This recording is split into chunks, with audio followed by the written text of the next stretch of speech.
it is. All right, guys, welcome back to Modern Day Debates. Tonight we got another flat Earth versus globe debate for you guys. Before we get started, just want to remind everyone, you know how it is. Like that video, subscribe if you're not, and then get your tickets to DebateCon 8 in Dallas, Texas, July 25th and the 26th. It's going to be a lot of fun. Got a handful of those tickets left. It will sell out probably by the end of this month, 100%, because the month of the debate is usually you're buying secondhand tickets off of friends.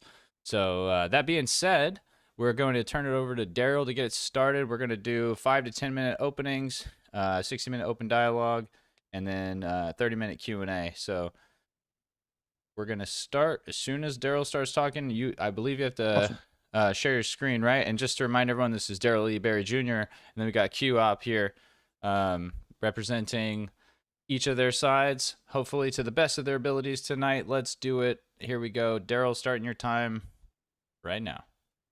Awesome. Hello, everybody. I'm Darryl Lee Berry Jr. A few of you probably know me from being here a few years ago. Nice to be back. Needed a little break. At the moment, I'm considered a early career scientist. I just learned recently I'm a graduate student in physics. My concentration is astrophysics and cosmology. I have a bachelor's in physics and a bachelor's in astronomy. So that's a bit of my background in in science and my interest in science. So today I'll be talking about just a few simple things to get everything started. The measurement of the Earth, something I did myself. Viewing the Earth from space. I always like to talk about the astronauts, especially since now we have a new space mission with Artemis, and also the South Pole and distances and sunsets. So those are the three things I'll talk about, just a few slides. So to start with, measuring the Earth. This is something that I did a few years ago. I actually also taught this to my astronomy lab that I led this last semester. So it was about, at least over a dozen people did it as well, got similar results. So the idea is the way I measure the Earth, similar to Eratosthenes. I'm sure if you've been listening to this conversation, you've heard of it before. The idea is that we can get an arc length across the surface of the Earth just from distances on the Earth. We have the subsolar point, which I have labeled as S. And we have A at the time when I did the experiment. I was living in Austin. That's what the A stands for. And the idea is that we utilize the rays from the sun to determine an angle that we can utilize to get the angle in the center of the Earth, given the curvature of the Earth. So the way it works is we know that the sun is very far away. There's a few ways to determine that. One of the ways that I haven't really seen mentioned before that I wanted to discuss was looking at the shadow on the moon. So this is a picture that I took in one of our outing events at college, where we bring our telescopes out and just point them at things in the sky. People could come and take a look. And I took my camera and attached it to the telescope and took a picture of the moon. Another thing about this is a lot of flat earthers are deluded into believing that the moon makes its own light, but you can see that there's shadows in the craters and things like that. But one thing you can notice is if you're ever looking at the moon and looking at the line of the shadow, and you see where the sun is in the sky, you can see that the line or the angle of the sun versus shadow side of the moon points to the sun as being very far away. On the celestial sphere, you can see the sun here, seemingly next to the moon, but the shadow shows that the sun has to be very far away. So that's one way you could look at the sun and look at the moon and see, even if you can't determine exactly how far away it is, you can see that the sun is very far away. And being that the sun is very far away, the rays from the sun are pretty much parallel. So basically, I use some measuring devices, very simple measuring devices, to get the angle theta. When I got the angle theta, you could use some simple trigonometry to get the angle alpha according to the parallel rays of the sun and the position that I'm at the Earth. That angle is also alpha at the center of the Earth. And then simply utilize the arc length, which is the distance between my location and the subsolar point, to get the radius of the Earth. And if anybody's not clear on it, the subsolar point is simply the point where the sun is directly overhead, where If you set something vertically on the ground, it won't cast a shadow because the sun's rays will be going right on top of that object. So just doing this simple math after that calculation, I got that value for the radius of the Earth. And then get the circumference. It's just a bit shy of the official value. And you can see more details on that on my site right there. So that was a fun thing to do. Outputs the circumference of the Earth given these circular sort of equations that equations for a circle and a sphere outputs that. Another thing is simply to view the Earth from space. So the image that I'm showing right there, the video is from the Himmerari 8 satellite, one of my favorite satellites. And it takes a picture, it scans the Earth every 10 minutes and takes a full body picture of the Earth, given how far away it is in space. And you can actually go there and see some of the images.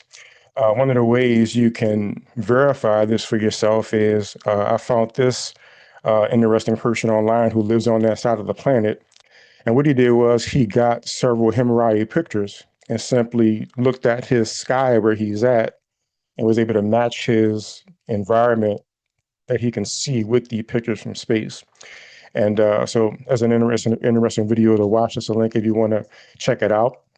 And there's also other things I've noticed as well. That's there was an explosion, a large explosion on Earth that was seen from space, and other things. But that's easy enough. And of course, if they wanted to, they could travel to Australia, that side of the planet. There's a Japanese satellite, so they're looking at that side of the Earth, and confirm that the view of the sky matches what we see from the satellite. Another one, like I said, I like mentioning the astronauts, and there was the recent Artemis mission.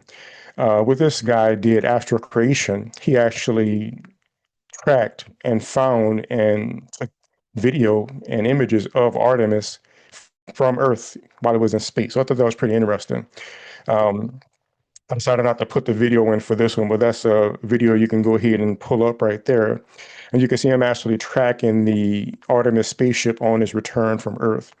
So I thought that was pretty cool. So you can actually, when they send these devices up into space, and I myself have actually seen the ISS through my telescope, you could actually look up and see these objects in space and see that they're there, and match it with their launch times and everything like that. And of course, they took pictures from space while they were there. Of course, we know they took pictures of the Earth. I like this picture because this is when the Artemis mission was rounding the moon. A picture of the moon from an angle that we don't see the moon from on Earth. Because of course, the moon is tightly locked to its face on the Earth from one direction all the time. So I actually gave this image as an extra credit assignment to the students in my lab, and they was able to identify locations on the moon from this vantage point and identify where in space the Artemis mission was at. So I thought it was a pretty fun exercise. And the professor that I was working under was appreciated that as well. You can go there to see that image. Another thing I wanted to highlight when I'm talking about the astronauts is the space to space call. I thought that was pretty cool. So reminds me of Star Trek, which I like. Last thing I'll talk about is the South Pole distances and sunsets. Of course, I have to mention the great Will Duffy. He did the flat Earth debunking experiment, the final experiment, and he did more damage to flat Earth in I guess it was only a few years, but it seemed like only a few months than a lot of people did in many more years. So I thought he was awesome. I think he did a great job. And this is just a video of the 24-hour sun, which a lot of flat earthers said is impossible, but a lot of them say that it's impossible to even go where they went, that we're forbidden from going. And as you can see, people went, they took a 24-hour video. There were already others there, but that comports with the globe. And I have a globe here I can show later. We could sort of point out where they were at on the Earth and things like that. But the 24-hour sun can't happen on the flat Earth. So looking at this diagram that the great MC Toon put together, he was highlighting the position of sunrise and sunset from Punta Arenas, where they were before they went to the Antarctica. And as you can see, the sun is going in a totally opposite direction. It's not going to have a 24-hour daylight where you can see the sun in the sky if the sun actually went around the earth like this. And another detail to point out is if you look at the sunrise and sunset from there, it actually puts a limit on the distance that sunlight can travel, right? Because the sun is going down and is becoming dark in Punta Arenas right at that point. So obviously that puts a limit on the length of sunrises, the length of, because I know some flat earthers say the sun can travel only, the light can travel only so long. Well, according to this, it'll be nighttime sometimes in Antarctica where it should be 24 hours. And the flat earth says it'll be 24 hours at a glance in North America and all those places because obviously the sun can travel that far since they saw the sunlight that far away in Punta Arenas. So that's what I had. Thank y'all for listening, and I look forward to talking about some of these things with QOP when we go into our actual discussion. And that's right about at 10 minutes. All right, if you could stop sharing your screen now. Perfect. All right, guys, thank you for that opening there. Queue up, we'll turn it over and start your time the moment you start talking. Whenever you're ready. What is up? Can you hear me? Yep. Cool. That was a lot of baseless assertions. I'm very triggered. I have a lot to explain to him. This might take more, we might need more time, but yeah. Oh, and that was crazy that he played the Dave McKeegan video of that because that's like literally what I'm known for, debunking that specific video. But yeah, so I got an opener here. I'm not going to pretend like I'm not reading this. I wrote this down. What is up, MDD? My name is I am the flat earther that made Witsit cry live on YouTube. You could see that clip if you check my channel. My channel is clickable in my name in the title. So my epistemological framework for knowing things is through empiricism, which is the view that experience is the primary source and only justification of knowledge. Most Globers, like Darryl here's framework is appealing to the ad hoc circular reasoning of their authorities because of their credentials or their own credentials, like Darryl, which he started his debate with. So my main argument is that the globe curvature rate was reverse engineered from an average rate at which sinking refraction causes bottom-up obstruction. And then, yeah, so as regards to the motion they claim to measure, all the instruments they use to detect Earth's motion require movement already started within the apparatus, such as a gyroscope, pendulum, Foucault's pendulum, and an interferometer. As regards to the interferometer, which is one of my favorite topics, before the fringe pattern was even first detected, they had a different prediction for how much of a phase difference there should be.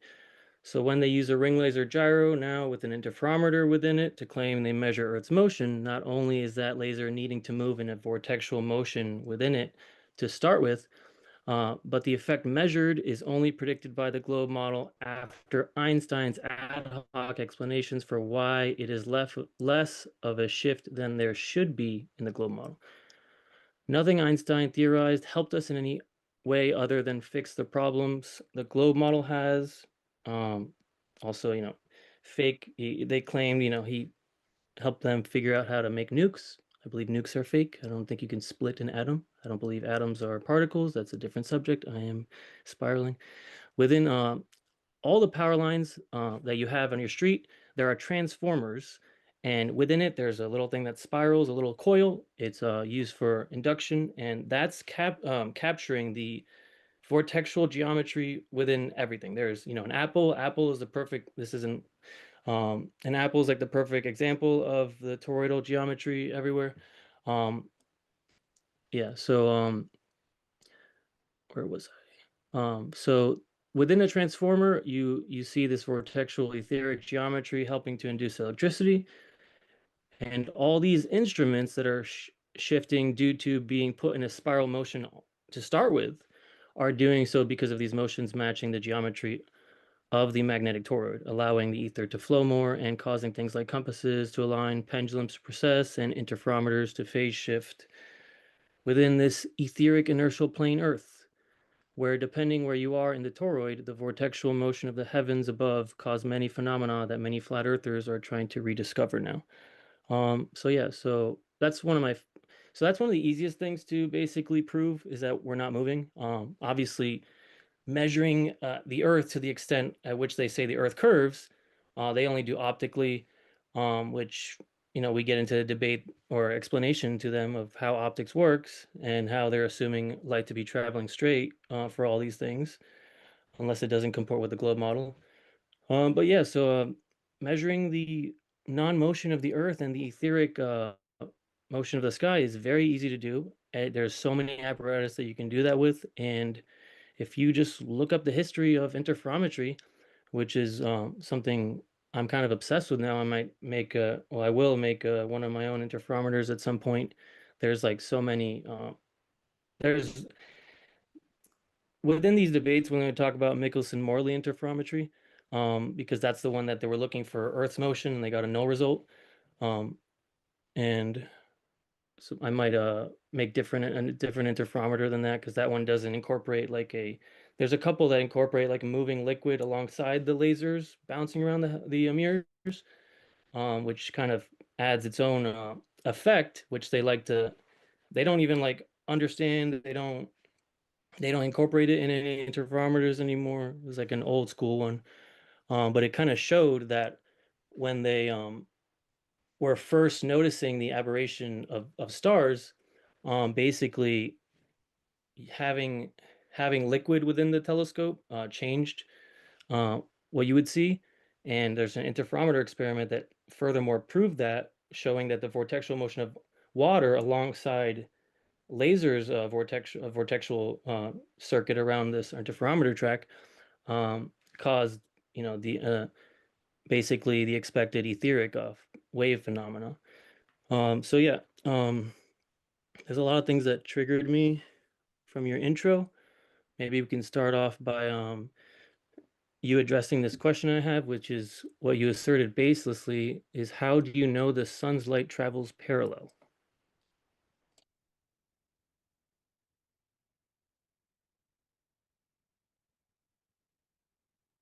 You gonna concede the rest of the time there, and we'll We're in start the discussion now, open or dialogue? Yeah, I'm done. Okay. Awesome, guys. Well, those are the opening statements. Quick reminder to like the video. And one quick little ad read I got to do is if you are in or near LA and interested in a group debate on religion, sign up at the link in the description. James also wanted me to mention if you're in Phoenix or Vegas, go ahead and do that as well. Same link. Just throw your name in the hat. It's a great way to get started in the debate sphere, and it should be a lot of fun. So, no hard feelings if you're not in those places, but you want to do it. It is what it is. We're going to get into the debate now. And if you want to start with answering his question or, whatever you guys want to get going, it is an open dialogue. So I'll start the timer and just be respectful to each other's time. Don't talk over each other. I don't want to have to do a mute back and forth, go to timed responses. That's no fun. All right, guys, we're getting started. yeah, that sounds good. So, how we know the sun's rays are parallel, and I wouldn't say exactly parallel, but essentially parallel, because the sun is a sphere, so there is some divergence. But going back to my um, uh, intro, I mentioned how you can know that the sun is very far away because the shadow and light line on the moon, the way it points, you can see the sun can't be right there. It has to be far away. Does that point come across clearly to start with? Yeah, I'm already dying. How long does he get? Is this like completely open or does he get Yeah, time each time? yeah, it's completely open. So, if you guys could just avoid cutting each other off too early. If you Yeah, want yeah. to correct something, let them finish whatever they're saying, and then give your correction and whatever counter statement you want to do. The whole thing. Answer a question before you ask a question. That's going to help things super smooth.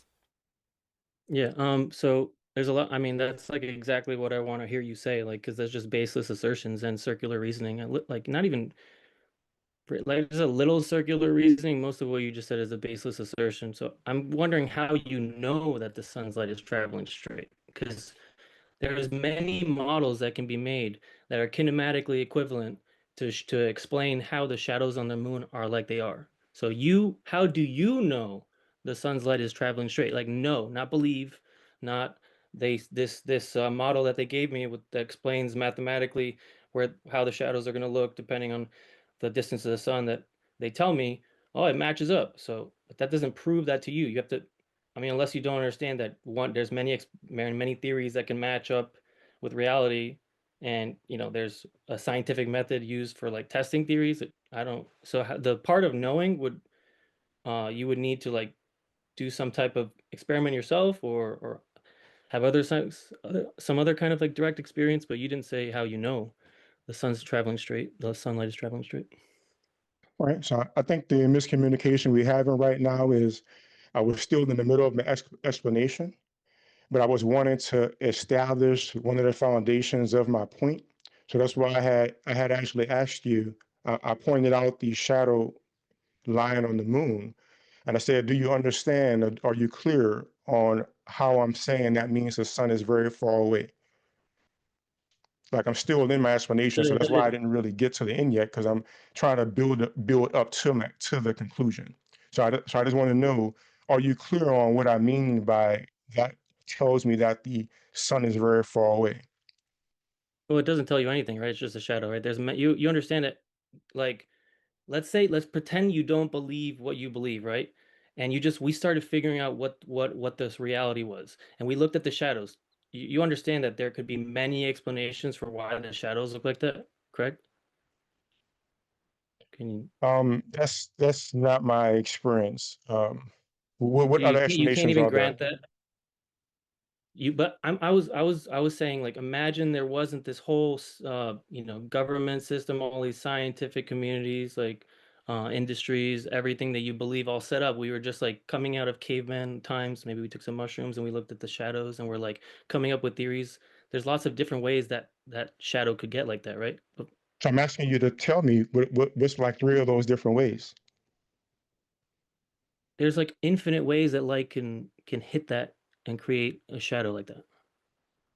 You So can so literally, go like, ahead just imagine, and like, and explain and expound and clarify one. Like go ahead and point out clearly how, other than just simply the sun being here and the moon being there, pick one and go ahead okay. and actually So explain let's and expound upon it. Well, here's an example, right? If I'm not making a shadow right now, but let's say I was, right, with my hand. Mhm. Okay, my hand could be here and create this shadow, right? If I made my hand bigger and got farther or whatever, um, it would be the same shadow. If I had a projector that projected a shadow of a hand, it would be the same shadow. If I had mirrors in a hand and like something that you don't see, and the light is bouncing back and forth like 10 times or 1,000 times, there's infinite ways you can create a shadow the way you see it. Like, Mhm. I understand Okay, why so why I, you I see can't. where the misunderstanding is coming from. If I understand what you're saying, I agree with what you're saying. I can have this ball here and it makes a shadow, and I can have this ball here and it makes a shadow. You can have that ball at different locations. Exactly, Th- exactly. All So right, so we my agree on that. yeah. This is the So point I'm making. Let me just be very clear about the point I'm making. Do you see this ball I have up in front of me right now? yeah. What would you say the light source is relative to this ball? I mean, your background, your green screen thing is like making it come in and out. But well, there's a hot spot on that, which there isn't on the moon ever. That's another topic, though. I would say it's coming from top left behind your computer. Exactly right. The light is top left. That's what I'm Yeah. saying. So Okay, but you could set up. we're not talking about at this point, we're not talking about whether the earth is flat or round. We're not talking about anything. I'm I just got that. I saying I got that. could look at the moon and I can Yeah. say the sun is that way. Okay, I got it. That's all. So, but So we but you agree on that. realize. The only reason I was right is because you have a very simple lighting setup in your room. Let's imagine you were a weirdo and you had mirrors all over your room. There's no way of knowing. I could guess a million times and never guess where the light's coming from. So you have to believe. See, this is the important part, right? You have to trust that NASA astronauts have flown to space and verified this model. Other than that, we're just guessing at different explanations for what we see. All right. So I could agree with you that if I had a room with a bunch of mirrors, or might be able to set them up in some way to trick you as far as the location of the light source. Do you have any evidence of there being mirrors around the Earth? It was just an extremely exaggerated example. Do you have evidence of there being mirrors around the Earth? It was a extremely exaggerated example. I can give you my specific beliefs on like what No, no, I no, no, no, no, no. I'm actually asking you this question. Do you have evidence of there being mirrors around the Earth? you don't understand what an example is. Like an example isn't my theory. Do you have examples of there being mirrors around the Earth? No, it's not Then, my then, belief. then that example is pointless. I literally I could Yeah, talk so for an hour. For an hour I could come up with different ways that you could get light to create one type of shadow. I was just I giving have you an no doubt you example. can. But Okay, just so I like was with just the getting mirror thing, you're harping on just this like with the example. You want mirror me to thing. I'm prove the sorry, go ahead. example? I don't. This is crazy that you actually don't understand like the hypothetical. The point is that just like with the mirror thing, if you say, well, it could be this, then present evidence. If there's no evidence that it could be that, then you're just talking. And the ironic thing is, you call my explanation ad hoc, and you're just making up stuff literally that you know you have no evidence No, no. for, and you have no I was intention just of trying getting to evidence get for. That's just an example. What's the point of making up nonsense examples? The evidence here is so that you're ad okay. hoc. So how about you give an Okay. actual what it Okay, you're just is, and it's monologuing. not This is just the just sun is there and the moon is there. And you can't do that, then can I continue with my explanation of how I know this sun is far away and the rays are parallel? there's a lot of grandstanding.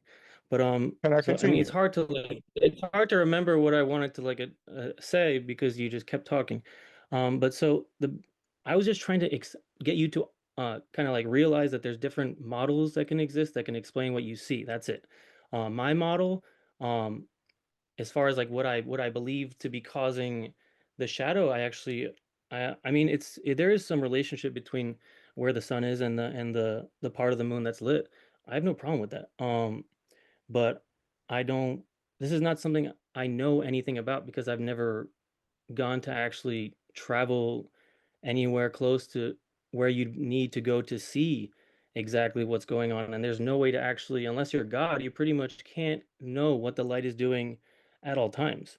Um, so I don't believe the sun and the moon are the sun and the moon that we see. I don't think those are the actual sources, the actual sources of those lights. It's kind of like a laser. Like if someone's pointing a laser at your eye, you're just gonna see like a flash of light in your eye. You're not gonna see the laser. So I don't have any really. I like speculate my own theories in my head, but I don't debate like where I think the sun is and how big it is or how far it is. I was just trying to get you to understand that you just have a model that matches reality, and we can make plenty of those. Like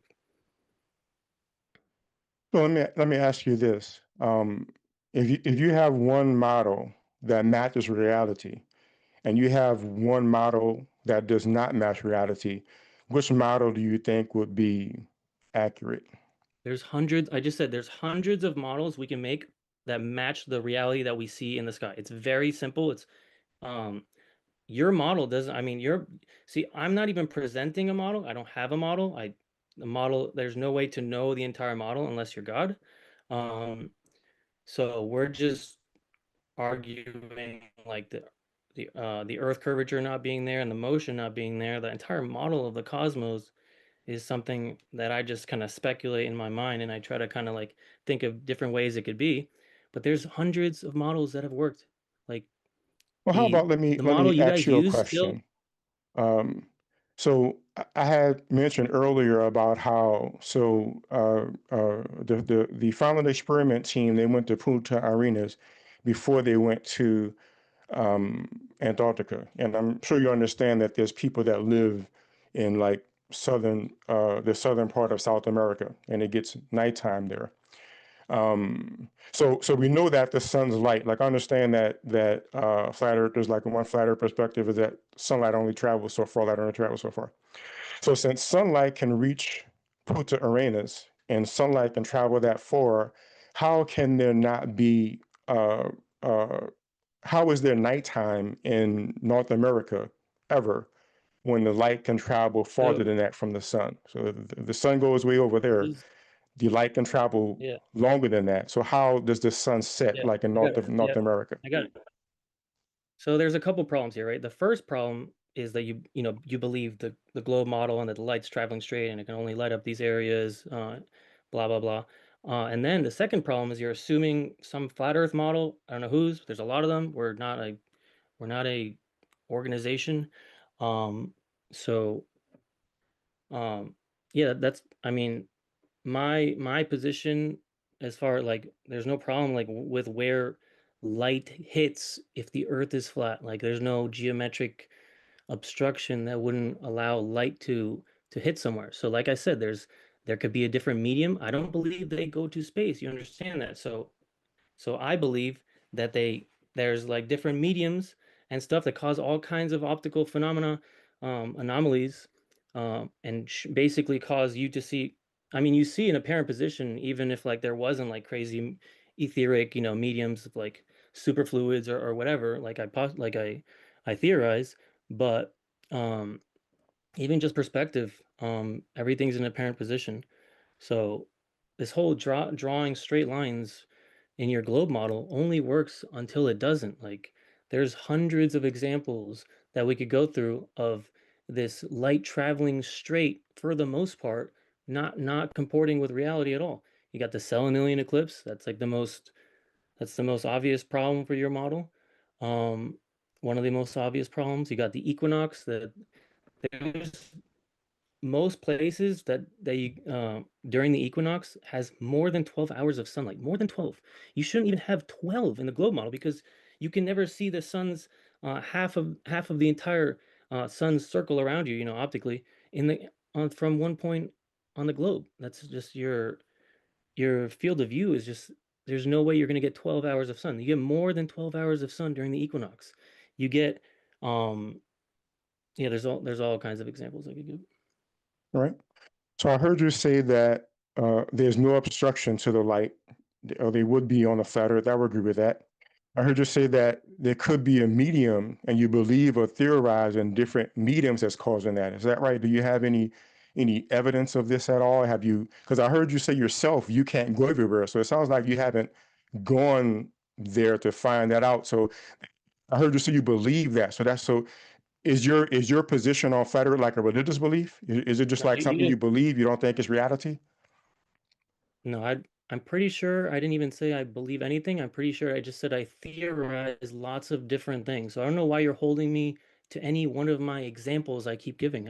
I don't have the model here. You have the model. I defend reasons why we know that there's no globe curvature and the Earth's not moving. So that's the only thing I'm defending here. So um, So it's as fair to far as say like your an answer entire is you flat Earth don't know. model, I don't have one. So yes, I don't know lots. There's lots of Okay, things I don't know. okay. So I think that's interesting. Have you ever considered trying to map the length of sunlight at all? Like, do you have any? Can you think of or conceive of how you can do that? Like how you might be able to determine how long sunlight travels before whatever theory you come up with stops it or whatever? Can you think of how you can measure how long it goes? From where? I mean, just so let's say from Punta Arenas. Let's say let's can so the guys were in Punta Arenas. They know what time it went became nighttime. Can you think of a way to utilize that scenario to figure out mathematically the distance of light will travel from the sun, a maximum distance at least at that time? Then I just have to plug in like different like guesses at how powerful the sun is, how big it is, how far it is. Like I don't understand like what the I don't have a wherever things get lit up is just where they get lit up, and that's all you can know. You can't figure out. You can't look at what like I said, right? If I just show you a shadow on the wall, and like the example you gave me, you're holding the ball. I couldn't see your light source, right? But I guessed correctly, and you can guess correctly at things, but you can't know anything about the sun because you've never been to it. You've never seen where it actually is in comparison with where you are omnipresent scale. This is what I find to be interesting.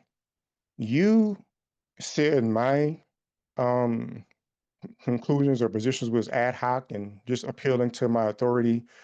You talked about the MMX paper earlier and was saying how they're wrong about stuff. And apparently you don't even understand basic trigonometry and basic geometry. So I But mean, okay, that's just like an ad hom. no. Can I share my pad really No, I fast mean, to show what I mean? Let me. so, but to begin, to do trigonometry, you have to know how the light is traveling, like like whether it's traveling straight or like a wave or whatever. No, let me show you what I mean. Yeah, you Let me can. share my pad really fast. One moment here. I have the While you're proper. while you're doodling math, like, would Let you me, agree that science is how you prove how things work, and math is just how you basically just describe? how about we do one thing at a time? I'm happy to address that, but let me just finish with this so I don't get sidetracked, if you would. And I'm happy to address that as well. Just remind me Could have when addressed you it finish instead of this. saying all that, but okay. You'll want to turn So, your screen sideways, maybe.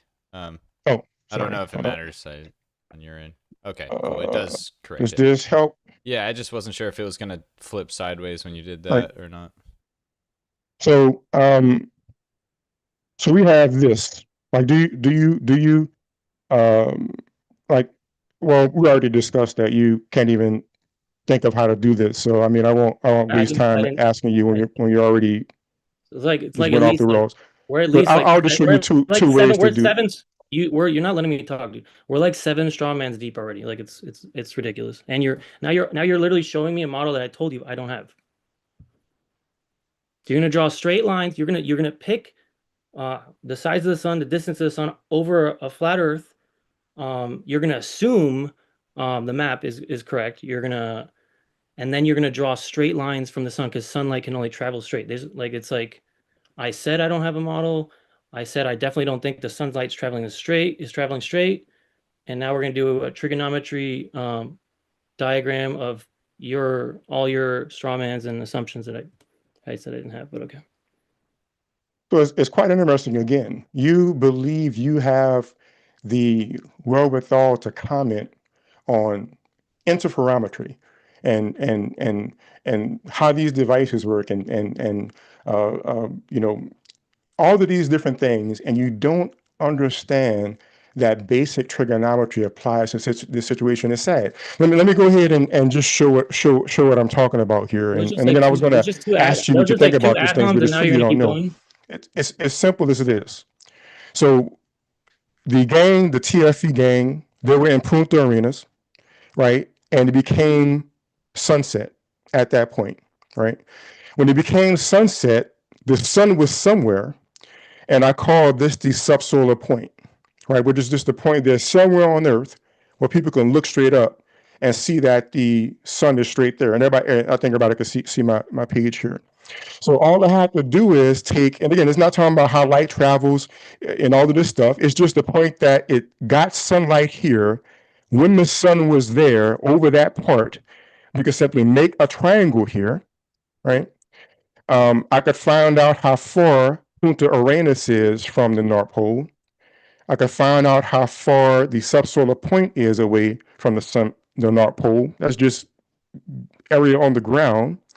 And I could earlier I showed how you can get the. Actually, I didn't talk about that, but Bro, you who are can you get the debating? angle from. Who are you So let me debating? just actually finish this one in case people questioning it.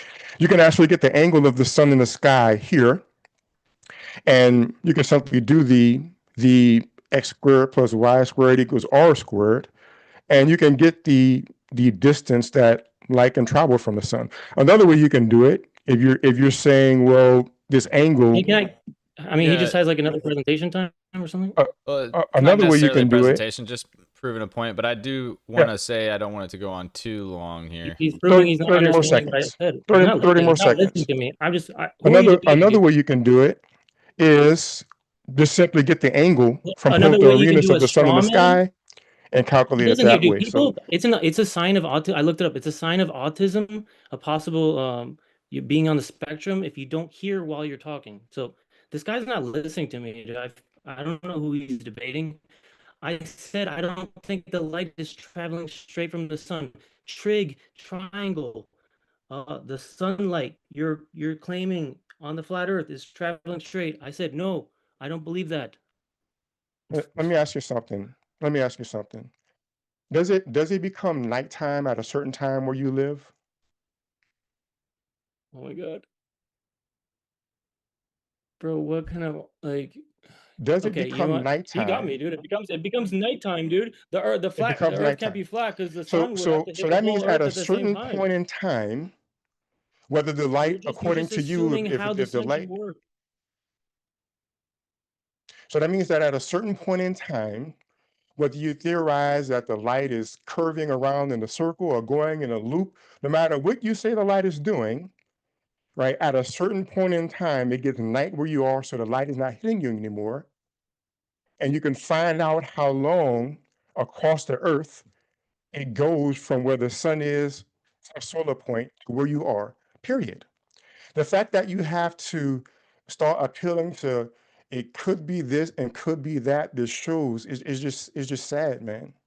It's just sad. And I hope that you Can all who are you so watching, bro, if you're thinking about being a flat this is you're earther, just this is posturing how and you're ad going to homing, you're be. ad homing, posturing, you're just gaslighting, and you're just not listening. Okay. Are you gonna keep just pretending like I'm some other flat earther that just has like a basic Hebrew like cosmology model and thinks the sun's light is traveling straight? Is that what you're gonna do this whole time while when you're debating me? The interesting thing is, in my entire in all the math that I did there to get the distance, I never mentioned whether the light was traveling curved or You know what? straight. I just Okay, what are the three lines of the triangle you were drawing there? I didn't Am I mention lagging? Or is it... that the light uh, again. So let me maybe I should Okay, wait. Pause. yeah, Pause. Time out. What? I asked the question. What are the three lines on the I'm sorry. triangle? They're straight lines, yes. What do they represent? Each of those lines, I'm not sure what you mean by that question. bro. You were doing trig, and you don't know what the lines of the triangle were based on. I'm not sure what you mean by the question. What do the lines mean or stand for? You can specify. Okay, when you do trig, right? When you do like if you're doing Oh, you mean the if you're Soka trying to figure Torah? out Yeah, if you're trying to figure of out if you're course. trying to figure I out the thought you were trying to relate it to something else. I mean, that's what I showed in the second example: cosine, tangent, which you couldn't that's just think of that's applying just that. But what about it? what do the lines of the triangle represent? Again, I'm not. If you're not talking about Soka Torah, I'm not sure what you mean. You have to specify. Okay, the bottom of the triangle is distance. The other one is rise over run, Hmm. right? And the third one is the Hmm. line of sight, right? To the source of the light, right? That's right. Okay, good. Yeah, that's what I had drawn there. Yeah. That was the answer. I was that's what I was asking, and that's the answer. So within you doing that, you're assuming that line of sight to the sun is a straight line on a triangle. I'm saying I don't believe that the sun's light is traveling straight. So that is not my model. You can't do trig and within what you believe is going on around the earth and disprove my model. So you can debate that with someone that says that, but I'm not saying that. All right. I think I've explained it well enough. We could just agree to disagree. Agree to disagree. Would you like me to ask? Would you like to ask me a question next? I asked you a question the last time. Would you like to challenge me on something? Um, I mean, there's so many things. Like, I mean, it's kind of funny that I actually debunked like that Dave McKeegan 24-hour sun time lapse. It's on my channel. You want to pull that up? I can show you the repeating cloud in it. They forgot to take out. I've actually seen your video with that in it. What do you want to say about it? You've seen my video? Yeah. Which video? Oh, you did 3 videos on the final experiment where you were debunking them, Oh, you do. I part guess one, maybe you two, and did. three. Oh, okay. Maybe you did check So, out my channel. Yeah, so yeah, there's a yeah, so I don't believe that's just like the moon landing to me. Like I don't I don't believe that there's a I don't believe it based on the fact that they're always faking it. So Okay. I have a good reason to believe that there's no second 24-hour sun other than the northern one.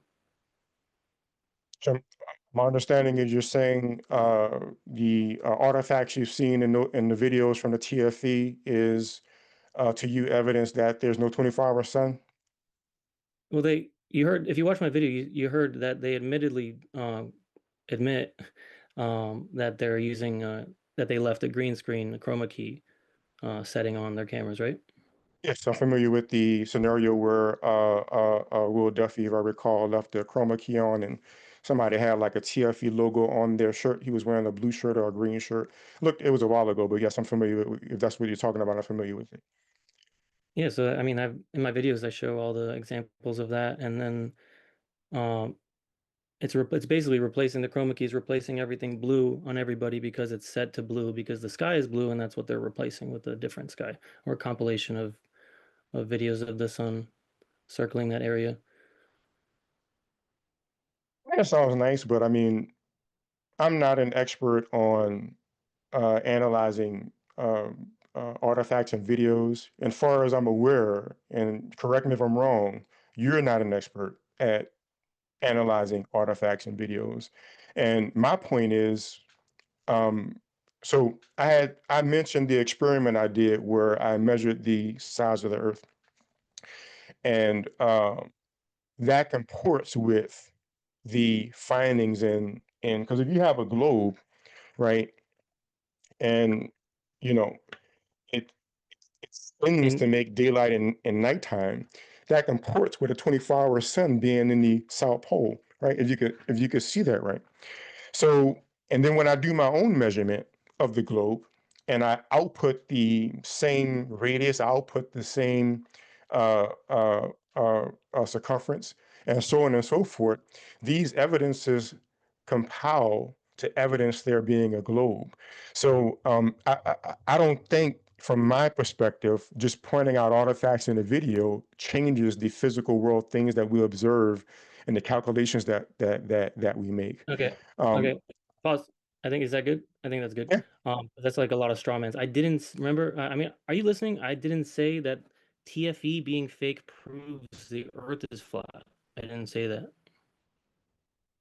okay. Well, I apologize. I sort of reiterated that to you, and I thought I heard a You confirmation. literally So said I you said apologize that if I the miss chroma if I key glitch. miss. You said the chroma key glitch. You claimed I said the chroma key glitches prove that the Earth's not a globe. I never said that. Um, yeah, Okay, my, it's my hard to. apologies. That's why I thought you were. That's why I thought you were leaning towards or hinting at. Do you actually have, like I mentioned? So I held this up, and like I found that it compares with reality. Do you actually have a map of the like? Can you for instance He's present definitely a not map listening. right now and that can show, for instance, where they were in Antarctica, and that we can utilize to get accurate distances across the southern hemisphere and things like that? Bro, you're not listening to me. I said I don't have a map, and Okay, I don't claim to have a map. so how do you think people are traveling the Earth? You're saying the Earth is flat and you don't have a map, So but if I don't have obviously a, people have a map because people are traveling around the world every day. So what do you think is okay, going on there? do you think there's just a static GPS, a globe map that people use to travel? So please answer my question and not ask me a question. Okay, well, so I was about to say that you guys don't use only one map. So I don't have a map. You guys don't like the GPS system doesn't use one entire map. Use lots of small coordinate grid systems. They're just local planar maps. They're wrapped up together in the Google Earth. When you zoom out, everything turns into a cartoon though. But when you're just navigating with GPS and other ways, you constantly check. You constantly the GPS is making like I believe like 100 or 1,000 like corrections like a second or something or a minute. It's like it's crazy. It's constantly updating to keep you on track. So I mean, you're not traveling looking at a globe. Like even your toy over there, unless you took off the sticker, the bottom of it says don't, this is just a toy, don't use it. You didn't So, take off that so sticker. if I'm understanding you correctly, you're saying that they're not really using a globe, they're using a flat map, and they're like making it, faking it to be like a globe in GPS and stuff? It's not entirely a straw man. Yeah, that's kind of like what I said. Yeah.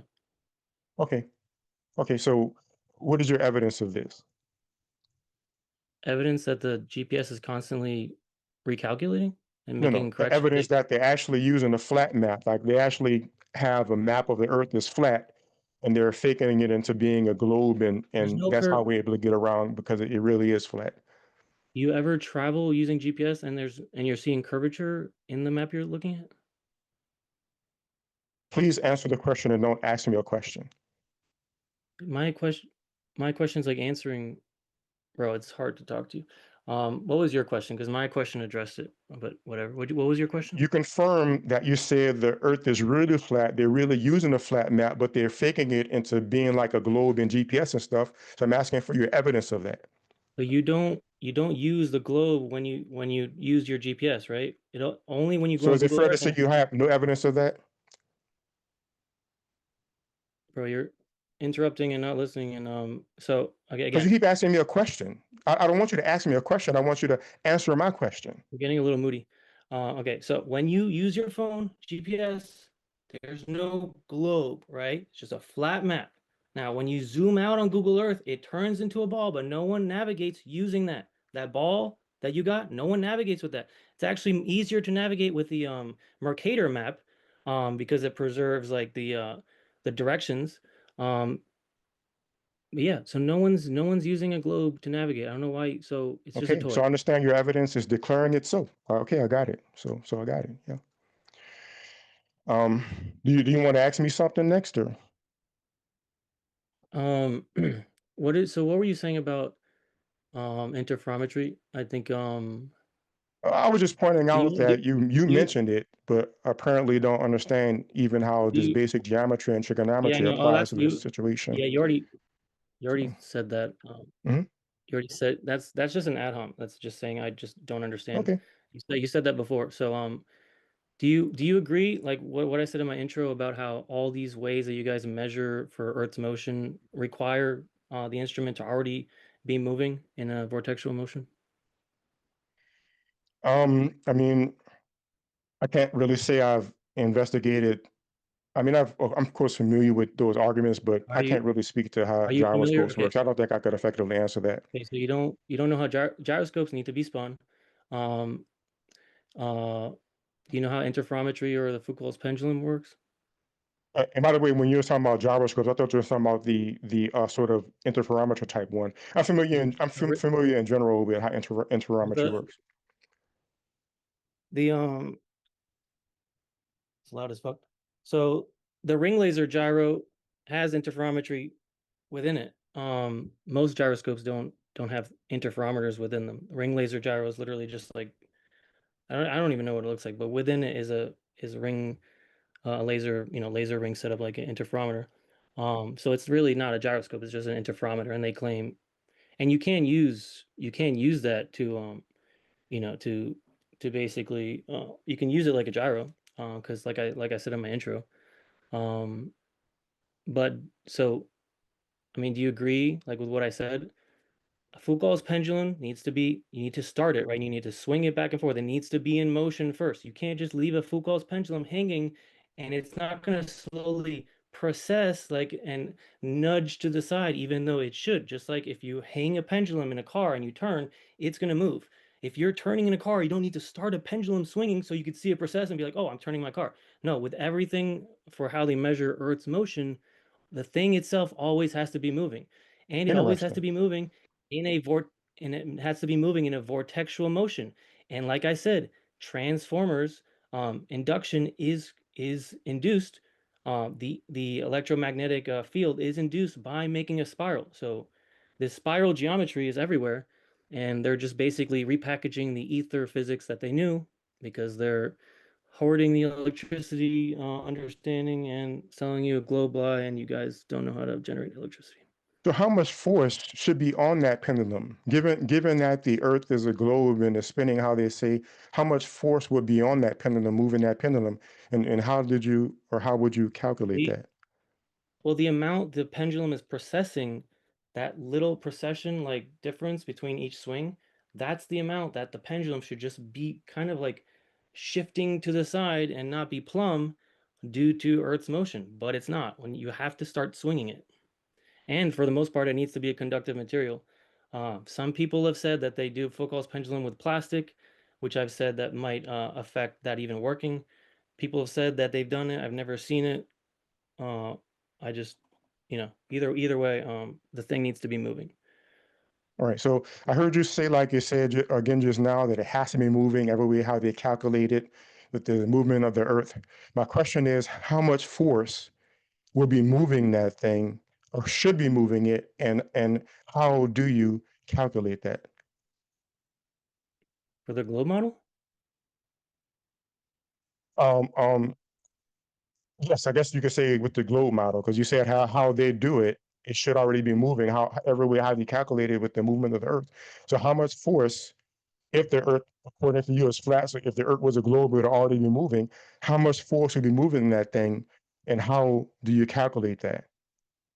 I'm not interested in math at all. I I like science. I like actually like doing scientific experiments and, messing with stuff like that. Not interested in math. Like I said, math just describes science, explains how things work and it proves how things work. You can't prove how something works by just mathematically making a model that matches, what you see. But you're So saying like we I should said, see the pendulum move. How yeah, much that's would my the pendulum move? this I already answered this. The same amount that that is the shift between the precession lines. How much is that? Bro, I don't know the numbers. It's just, but why would it be different if it was like I said with the car analogy, if you're turning the pendulum is just sitting there, just hanging there. It's gonna go to the side, go to the left when you turn to the right, right? You don't need to swing it and that I'm turning. So that would be the case if you were in a car and you were turning and you swung up Foucault's pendulum, it would precess. But also, if you just hung it there, it would also shift a little bit. Now, with the Foucault's pendulum, it's and when you're not driving a car for what they claim they're measuring the globe motion, you have to get it swinging. So that's So it's I hear what you're saying. If you're in a they car, claim that the I'm sorry. So I hear what you're saying. yeah, If you're in the no, car maybe I'm lagging. and you're driving straight and you suddenly turn, the pendulum will move without you moving it, right? That's what you're saying, right? Yeah, you don't have to. All right. Yes. And you're saying that that the reason why it's not moving on the what we see is because the Earth is flat. If the Earth was a globe with all these motions, it would be moving. Is what you're saying? Yeah, there's like Okay. it's Okay. like But you can't tell 50 me different. how much it will, what the force is. You can't tell me how much it will move, right? Because the movement that we see when it's swinging, right, is swinging is turning a bit because somebody moved it. You're saying that if the Earth was moving how it's moving, we would see it move. So there would have to be a force, but yet you can't tell me how much force that is, and you're telling me I'm ad hoc. So since you have no evidence to back up, let me tell you, because like I said, I'm an early career scientist, right? I'm not that doesn't mean I'm an Should expert, I but leave? Are you just talking to yourself right now? I guess if you're not listening, I am. We could just move on. Yeah. No, I was listening and I was about to respond before, and then you just started talking again in the middle of me responding. Okay, I Do you know? apologize. Go ahead. I don't even know what I was saying because you said like seven other things. I think there is just a tiny bit of delay or lag sometimes on your stream But there no, but too. I started talking. Like right I there, you started got a little talking, and robot. then he Sorry. But yeah, I mean, floor is yours if you want to take it away there. Yeah, go ahead. I don't. I think he keeps saying the same thing though. Like I said, the pendulum should shift at the same amount that it's shifting due to the back and forth swing and the precession that they measure. That's it. Whatever the force is, whatever the amount of force is in your model that causes the pendulum precession amount, that's the amount that it would be pushing the pendulum when it's just hanging there if the Earth was moving, but the Earth's not moving. Right. Are you finished? Yeah. All right. And here's the difference. Here's the difference between your position and my position. You're saying that if the Earth was moving how we say it's moving, it would move. You have no calculations to say you don't even need calculations. You have no values for the force it would be or anything. So that's nothing. In my classical mechanics class, my graduate classical mechanics class, we had to calculate things like the Coriolis force and things like that. Probably couldn't do it right now. It's been a year, but I could refresh myself really fast. And I believe it was in my uh, classical dynamics class in undergraduate. We had to calculate the force from the counter force to gravity, because the Earth is spinning and gravity is pulling down, right? And there's also a force going up from the rotation of the Earth. We have to calculate that. And these forces are tiny. So the math doesn't tell us that the force would move. I'm gonna go get a And pillow. the force will move the pendulum. So for you to come and say, no, that's all of science, they're missing it or they're lying or whatever. In order for me to take that claim seriously, you will need to come to me and say, okay, the Earth is spinning once a day, according to you, and the Earth is this big, which means that since you have a radius this big, you have this much centrifugal force, and this will be the force from that. And it's going around a solar system. Can he get a timer? We can go to timed responses for the last 16 and a half minutes here. That's pretty fair. You're allowed to appeal to the moderator for that. But what I'd like to do real quick, did I hear you say you needed to go grab a pillow? Or I was just kidding, dude. He just started okay. monologuing. I thought maybe your chair was Maybe uncomfortable. we should just move to. I mean, No, if he I can't was have an attention span longer than, but how long was I talking? I couldn't have been but talking for more than a minute. it's We might as well called just go to question and called answer. bro. We Now he's talk. talking again. I mean, what's the You're point? going again. Yeah, I can't You're even talking finish we're a again. kind He's of thought. complaining. we're getting into a little meta there. I'll just start the time responses. I'll give you the first 2 minutes, Darryl. Finish your thought, and then we'll go over to Q. So starts right now. What I was saying is that if you want me to take what you're saying seriously, you'll need to say the Earth is spinning in this fast, the radius is this big, this will give this much acceleration and this much force, and it's going around the solar system this fast, and so on and so forth, and actually show that the force that results from that would move the pendulum that's just sitting there. Short of doing that, then you're just talking, just like you just declare that the maps and the globes are that the maps are faked. So that's why I was finishing right there. But apparently his attention span can't last longer than I don't know how long I was talking for. I'm done. All right, All right. I'm gonna reset the time. Go ahead, Q, whenever you're ready. So this is a tactic that you can look up. It's called stultification. It's he's trying to stultify the audience by just talking endlessly, and we're talking about Foucault's pendulums, and he just started monologuing and then just like gaslighting me, appealing to his own credentials.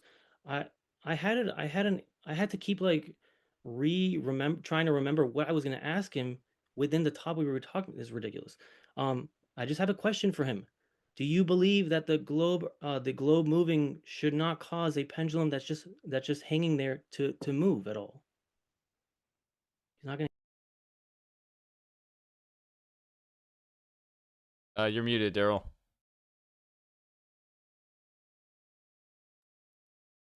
He's probably not answering. Hold on. I muted him just so that no one would interrupt each other. I asked you to unmute now.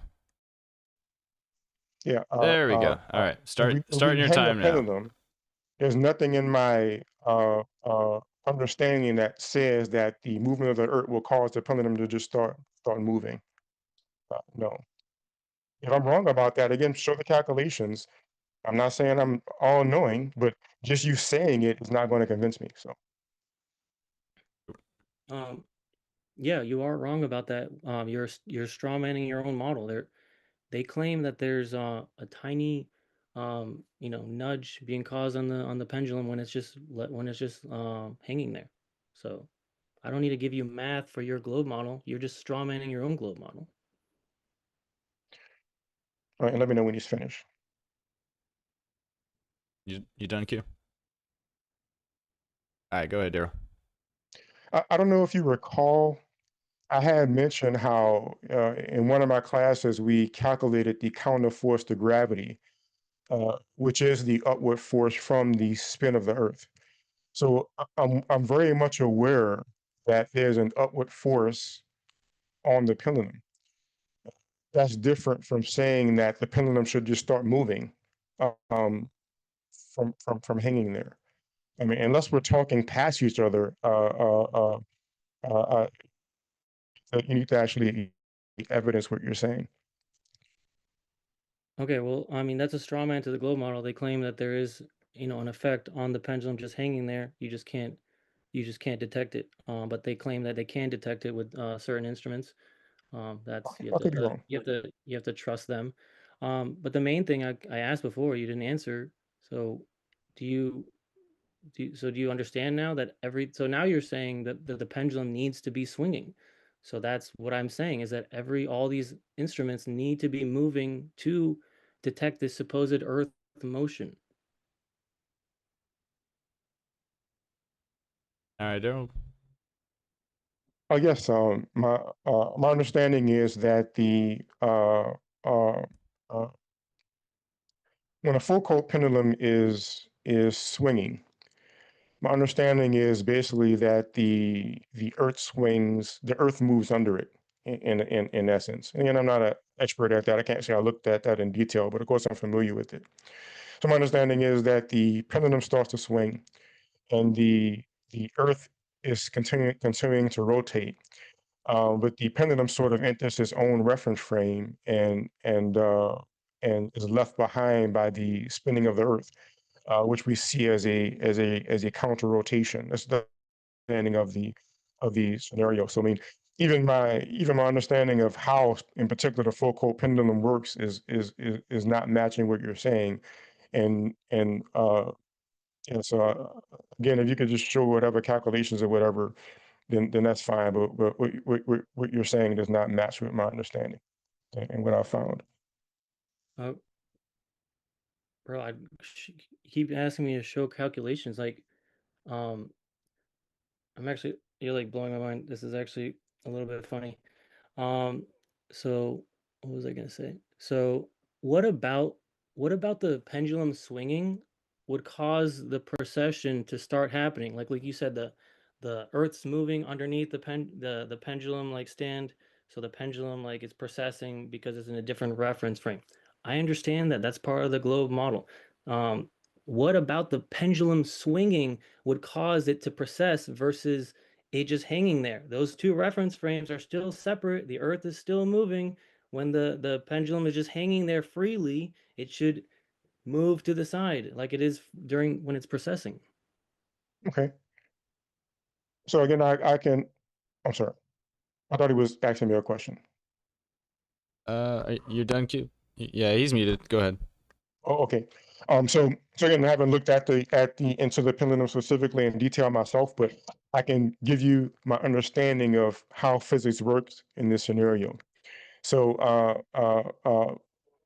the pendulum that's standing still, that's just hanging there. You could almost model that pendulum like a solid object.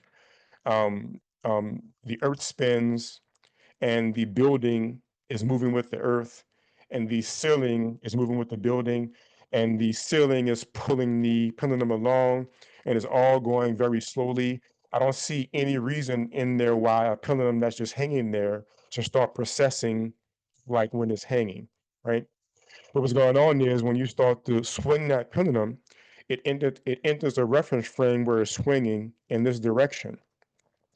and the very slow movement of the Earth, the pendulum stays in this reference frame due to inertia, and the Earth moves away from it. To us, it seems like it's processing in the opposite direction. So just expounding based upon my understanding of physics, the inertia inherent in that going back and forth in that direction wants to keep it going in that direction, similar to like Newton's law, unless a force acts on it to change it. But if you look at the way the pendulum is set, only this one little point is actually connected to the building. So that one little point is not enough to have an effect. And if you notice, focal pendulums are normally, for them to work well, need to be really big. The bigger they are, the better they work, because it has a strong inertia along that line, and it allows the Earth to move around that pendulum or past that pendulum. So I mean, that's my understanding based upon just my understanding of physics and applying it there. But if you want to point out a reference where I might be incorrect on something, I'm open to that. Go ahead, Q. So, I think that was only one straw man during that monologue. I didn't say the pendulum hanging there would precess in the globe model. I just said, like when you're turning a car with a pendulum just hanging there, it's going to stay kind of swung to the side in the direction that you're turning if you're keeping the constant rate of turning. That's what should happen for your Foucault's pendulum when it's just hanging there. I didn't say it should precess. Yeah. We can go back to normal back and forth if you guys cool with it. We got about 7 minutes left for the open dialogue. Like that video, guys. Get in some questions for these guys in the super chats. We're gonna go into the Q&A right after. So yeah, if you guys want, we can just go back and forth, or we can keep doing this. It's up to him. I mean, I didn't have a problem with the way it was before, so whatever he wants to do is fine. But I'll go ahead and start responding to that. I feel like I've already addressed this, but perhaps I'm just not being clear.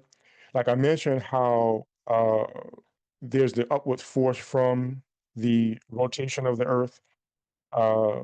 There's the force from the motion of the solar system. All of these forces are always there.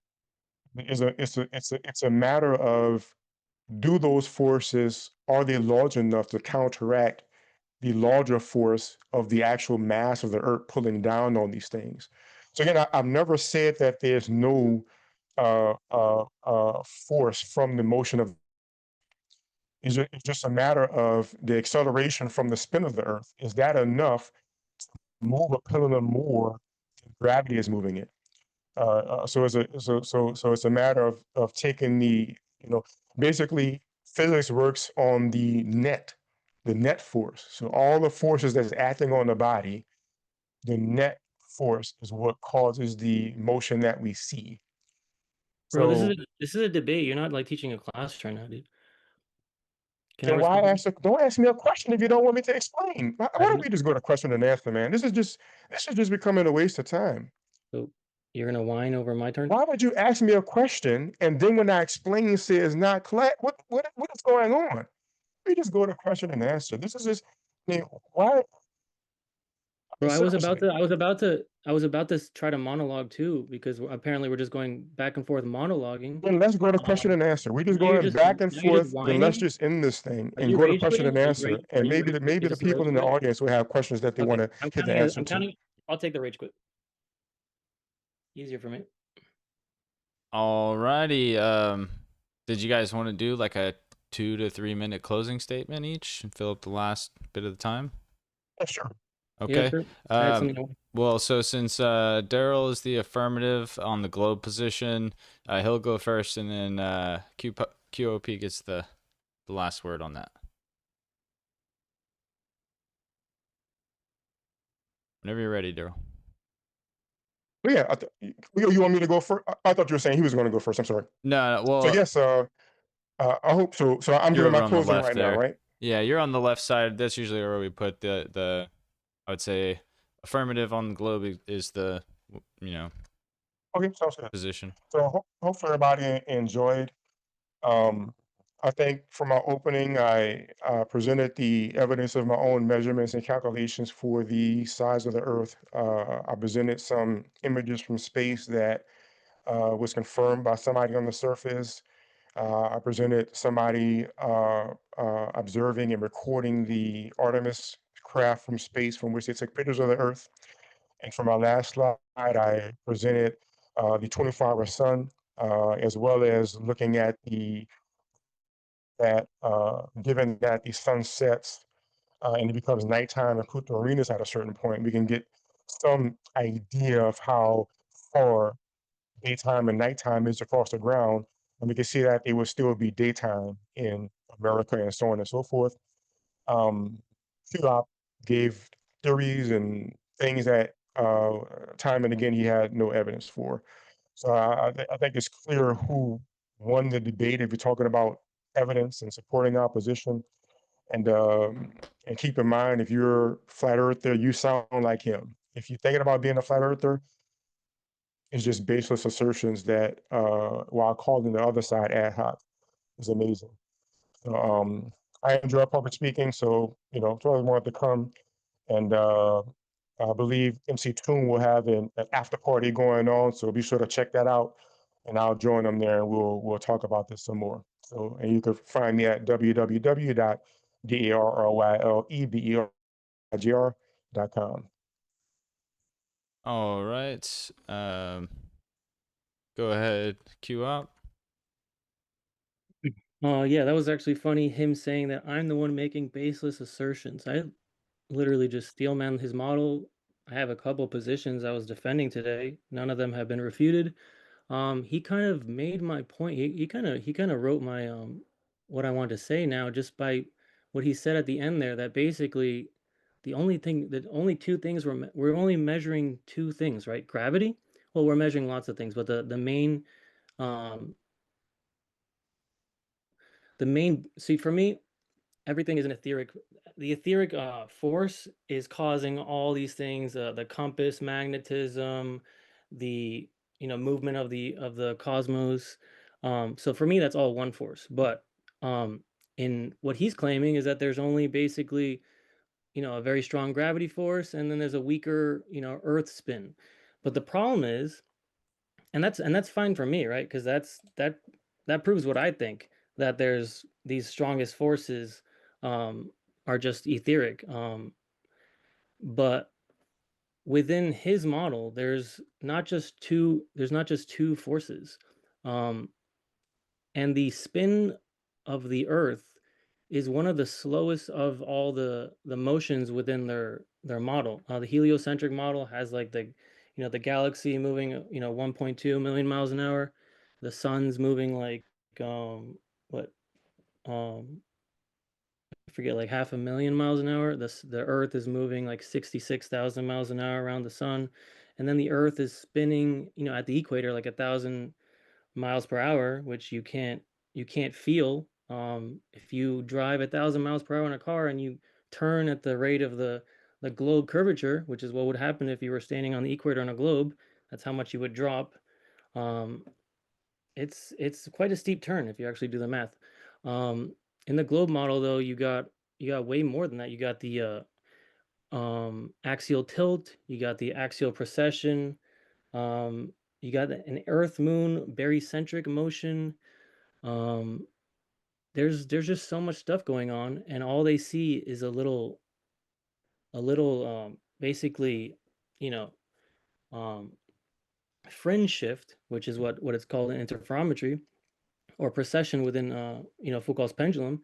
And it's only once you get the vortex started. It's like when you start um, when you like drain a tub, of a vortex starts, and it instantly picks which way to go because this vortexual geometry is everywhere. And yeah, so on the globe Earth, you should, like I said, which he actually strawmanned, because they actually do claim the pendulum that's just hanging there should be slightly deviating from plumb. But yeah, so that was a pretty easy debate. Um, please check out my channel. Just click the my name in the title for my Red Pill channel. Featured at the bottom of that channel, if you don't like flat Earth and like other conspiracy theories, is my other channel, which is blue at the bottom of that channel. And that's my art and beatboxing and my light shows and stuff. If you're interested, please subscribe. Thank you. Alrighty, guys. Thank you for getting through that open dialogue, and we are going to get into the audience Q&A. We have, I would say, good flow of super chats that came in, and we'll try to get through them all in a timely manner. You're both allowed to respond to any that are to the other person. No need to respond to some if they're just saying a statement, or if they're just saying something, like in disagreement that could come off insulting. That's totally up to you to rebut them, give them one back. Just don't TOS the channel. But yeah, you're totally down, available to, get after anyone who says something you disagree with on there. But keep it short. Obviously, we got a good amount to get to. So we'll start it off with Phil F716 for $10. Thank you, Phil. He says, I'm not trying to be rude. I'm asking an honest question. Please don't take it as malicious. But don't you ever feel embarrassed getting on a debate channel and claiming the earth is flat? Thanks. Booyaka shot the Globers with the insults, dude. That hurts me, dude. That's a good one. Really clever. Too clever for me to respond to. God. Darryl, any word? You want me to move on? I mean, it's sad. That's all I have to say about it. All right. I'm not going to prompt you every time, so if you do have any little thing either of you want to say when there's something addressed, go ahead and jump in there. Okay. That way we're not waiting. Okay. As soon as the other person's officially done talking. All right. And then you guys can talk to each other a little bit too, whatever. Okay. Anyways, JSS Tiger for 5 says, hi, can the flat earthers define the vertex and 2 rays that form a latitude angle on the flat earth? Can you? I'm not into math, but can you want to read that again? Said, can the flat earthers define the vertex and 2 rays that form a latitude angle on the flat earth? Yeah, honestly, I don't even know exactly, but I'm assuming that he's assuming, light to be traveling straight, and he wants me to do the math for that, but I'm actually not familiar with exactly what he means by vertex of those angles.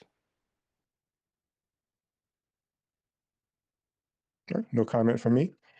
Cool. Yeah, that works, just to get a quick acknowledgement like that sometimes.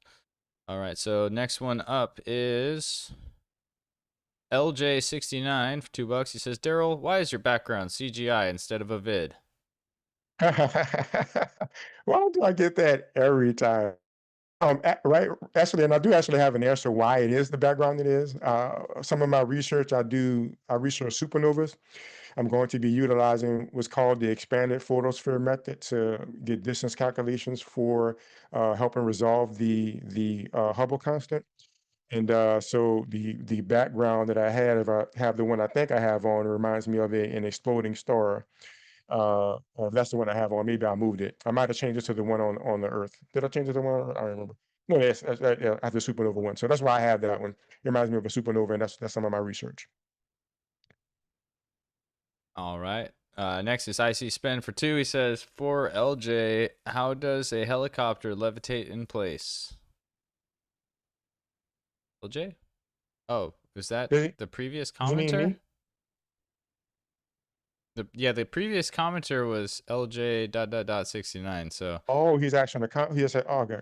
I guess he paid money to get a comment response that he might have just been able to tag that guy in. So that's all right.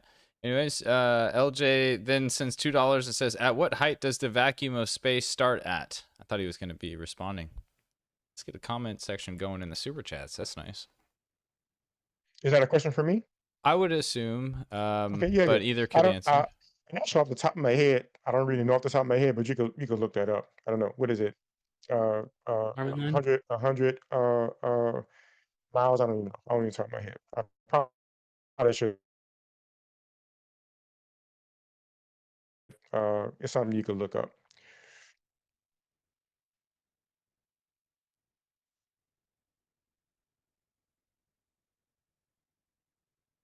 Sorry, did you ask me to look it up?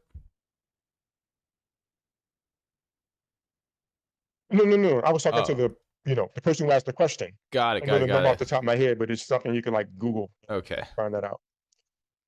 Well, that is true. We'll move on. Real Herald for 5 says the only way to resolve this is a beatbox battle. Kiko Pip goes first. Go. He spelled that out with dashes, so that's why I said it. Oh man, I actually I can't beatbox, so he's Q, I'll put Debate's that one if you over. could do any beatboxing. That's it, guys. You're gonna have to. We'll do another poll for the beatbox. All right. I can't believe he answered that. That's crazy. LJ69 says, "How can ships go 17,500 miles per hour safely with people inside?" Sounds like he's talking about the ISS. Um, so my understanding is it's the same way that we can go travel in an airplane, in a car, and I believe this has been answered many times. It's funny how flat earthers seem to ask the same questions over and over. But the force we feel is from acceleration. F equals ma, not mv. So if you're going a constant velocity, you're not going to really feel that. So it doesn't really matter how fast you're going, as long as you don't accelerate to that point too fast. And what the people do when they go to the space station, of course, there's some acceleration from the rocket when it lifts off. It goes into orbit. Then there's booster rockets that get it faster and faster. So it gets up to that speed gradually so that they don't die. If they were going to die, they were going to die along the way, not going at that steady speed. Okay, I see now. So, one of the chat mods pointed out that question that looked like it was addressed to another commenter was that guy asking that question on behalf of LJ to the debaters. Oh, what was the question again? The Yeah, helicopter? yeah. How does a helicopter levitate in place? Yes, it sounds like you're talking about the why doesn't a helicopter get left by the earth? And it's similar to what I was saying about the pendulum. When the pendulum is hanging there, it's sort of being carried along with the ceiling. But when it swings back and forth, it sort of enters a reference frame where it can stay in the same direction. With same thing with a helicopter, if it just lifts up into the air, it still has the same momentum it has before when it was on the ground. So the earth is moving at a certain speed, the helicopter is still moving at a certain speed. So from our perspective, that's also moving at that speed. It all seems to be standing still, but everything is moving along. And yeah, and I'm sure if you calculate it very, very, very precisely, there will be a slight movement because it is a bit higher. So the radius is a bit different. So I mean, but the amount will be so small that I don't think it'd be visible unless you have the helicopter hanging there for like 100 years or something. But I didn't do the calculation on that. But just off the calculations I did, I know it'd be a very small. It was only a few feet or a few miles in the air. You're muted. Queue up. I know, cause like I'm in a VC on Discord with the Icy Spin and Harold super chatted me like because he knows I beatbox, and I was just laughing to them that Darryl answered that. It's just his like social skills are like impressively like unattuned. Yeah, either person could respond to any super chat. Just whoever it's addressed to. If But it's yeah, obvious, they should it was addressed respond. it was addressed to me. I'm Kiko Pip, QIQOPIP. First. Yeah, I mean, either way, I do think we should do the beatboxing thing at the end, personally. But we'll get through this first, and then we'll see how bad he really is. All right. I think the next one, since we went backwards a second, was from Bless My Vibe Code. He says Uranus is a wild name. Okay. I would agree. That's why we disbarred it from being a planet. Okay. Oh no, not Uranus. Or Pluto was Pluto. Yeah, disbarred. no. Yeah. We're working on that one next in the background.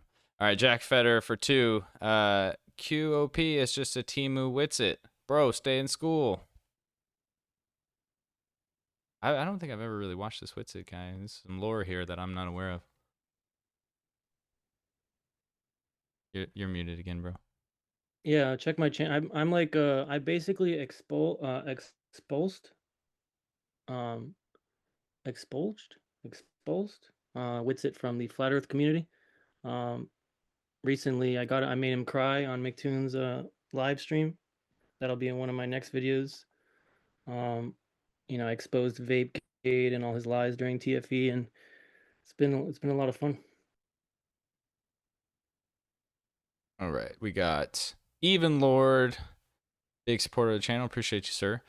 For 5, he says, if the Earth is a plane, how is the Lahaina, I think that's Lahaina, is that Hawaiian? Noon, no shadow day, possible in Hawaii? It's observed phenomenon where people and poles have no shadow.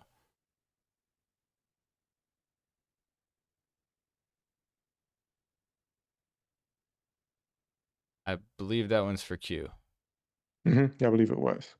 Oh, sorry, I thought it sounded like it was for him. What was the question? If the Earth is a plane, how is the Lahaina noon, no shadow day, possible in Hawaii? It's observed phenomenon where people and poles have no shadows. I've heard of that. Yeah, it's interesting. Yeah, like I said, I don't have a model. What there's the sun. I mean, the light, all lots of things from the cosmos like are very magical in a sense. So like kind of trying to like pigeonhole flat earthers into this like Euclidean flat earth that you could see Paris from Connecticut, or the sun if it's small and local, the light has to be traveling straight. These are all just like straw mans. So I don't know where they come up with this model that like they basically what Globers do when they see flat Earth is they think, okay, flat Earth, and now everything the same as the globe model that we believe, because we believe it's there it's so basically ingrained in their mind that they really can, like how many times did I have to tell Darryl that I didn't think the light from the sun was traveling straight? Like it's kind of crazy. It's most of the debates I have with Globers are just trying to explain to them how they're strawmanning me, and they can't not do it. That's why I'm a flat earther. I mean, I was a Glober for a long time. Do you have an answer on that one, Darryl? I'm Yeah, I do curious. have a comment.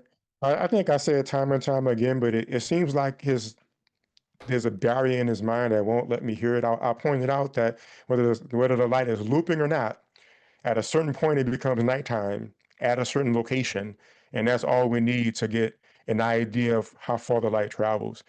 So it seems like there's some barrier in the flat earther mind where they have to go to all this stuff that they have no evidence for to try to avoid just simple observations that disprove them. So it's amazing. That's one reason why I'm interested in flat earth. This is psychology of it. It's amazing.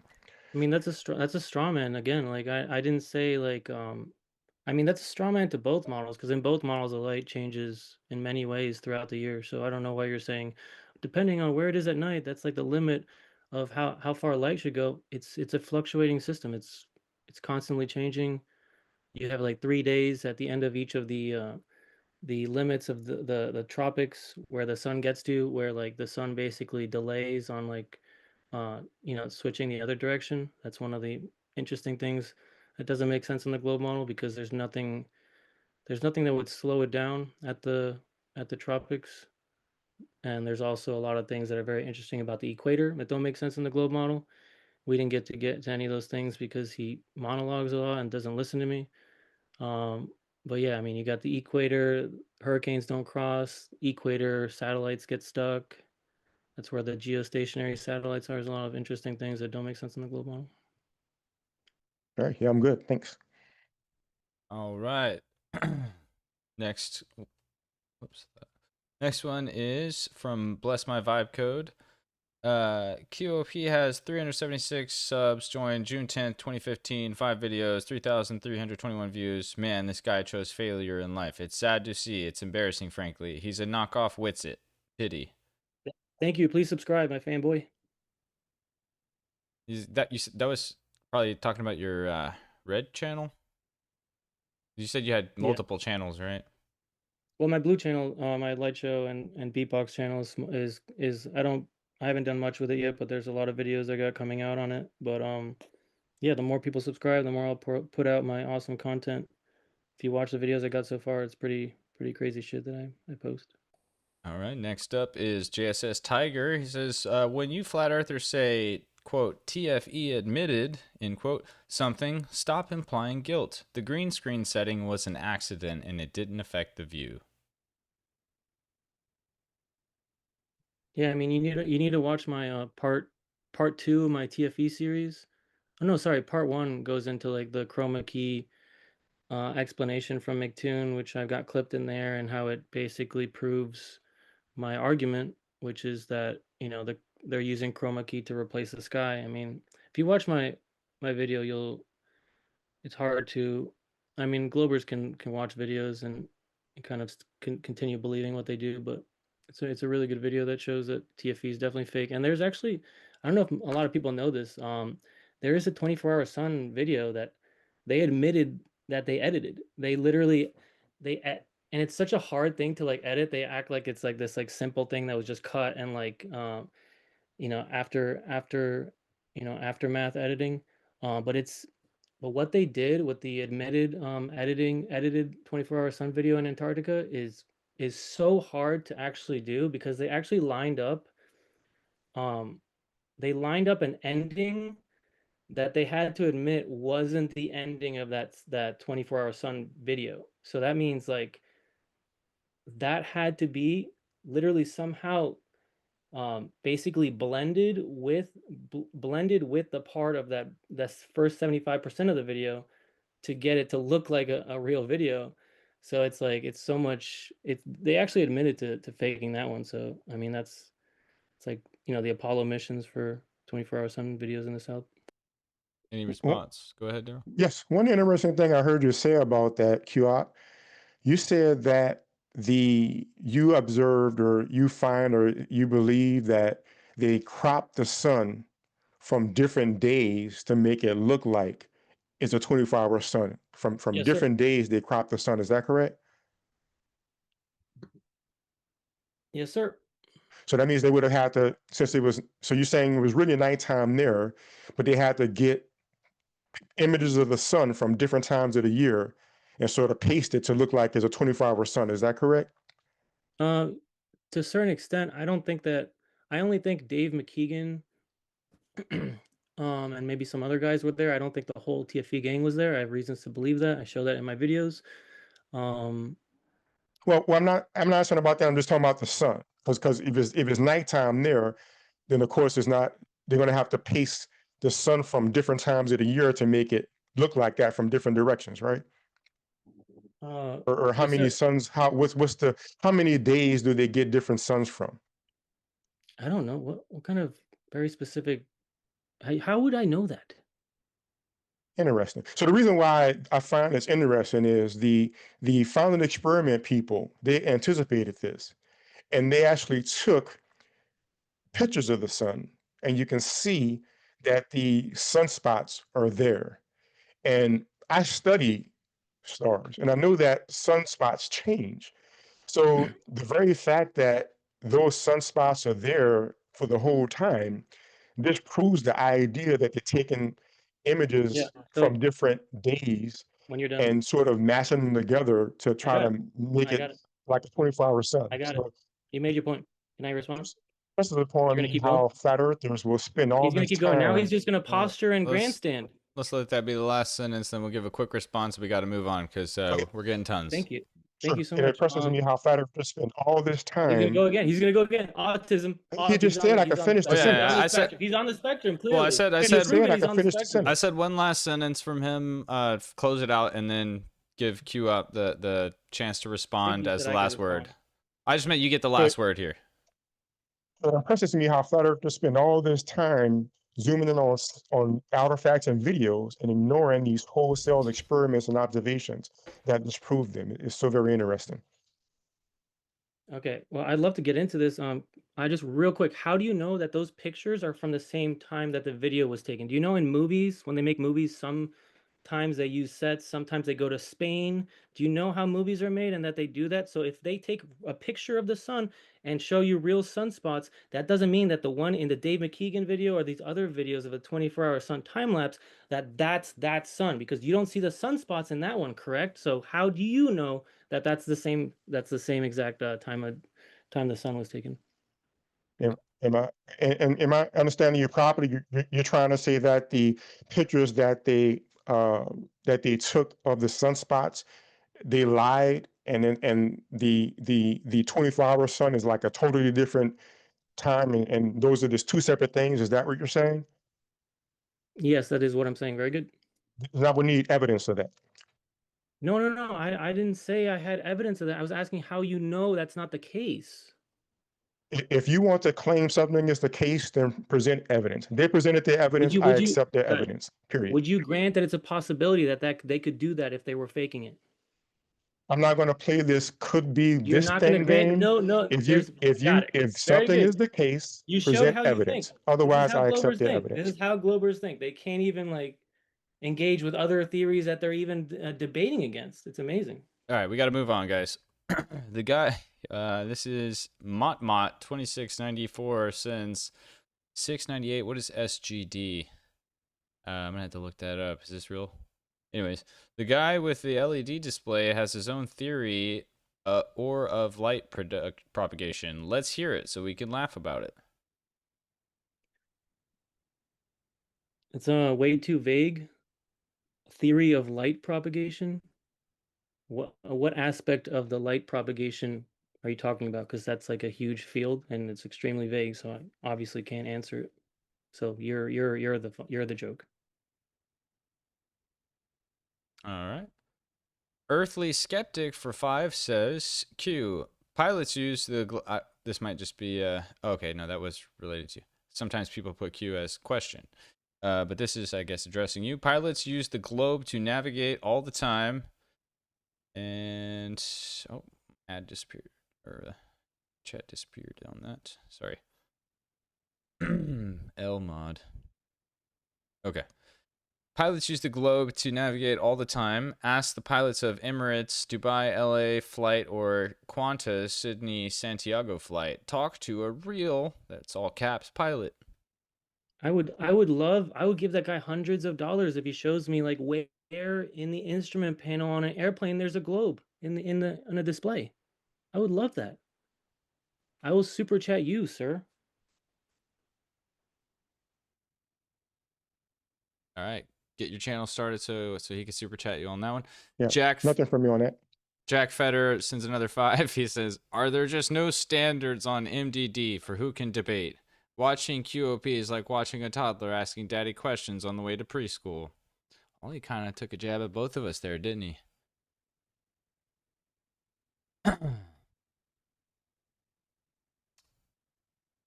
We do have standards, but we also are here for letting the conversations happen, no matter who wants to have them. You know, we're not gatekeeping the debate sphere. Jim Daniels for 5 says, Bob Nodal, rest in peace, proved the rotation of the globe was 15 degrees per hour with a $20,000 ring laser gyro. Thanks, Bob. Okay, so I've heard about that. So I know the Globers aren't listening to what I'm saying, but I established how all these instruments need to be moving. I established the interferometry predictions used to be different. They were changed after seeing it. So now what you see matches what they claim predictions. It's a post-diction. So one flat Earth actor, Bob, who did all these like embarrassing things because he was probably paid to,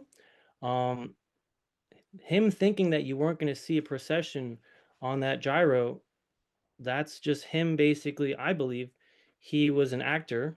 If you don't, he was just a wrong flat earther. That doesn't prove anything in the globe model if there is someone who is a flat earther that's wrong. Yeah, no comment from me. All right, Mr. E-Man Original since 5. I think that's Australian, but usually it says AUD, not just A. Maybe Argentinian. Who knows?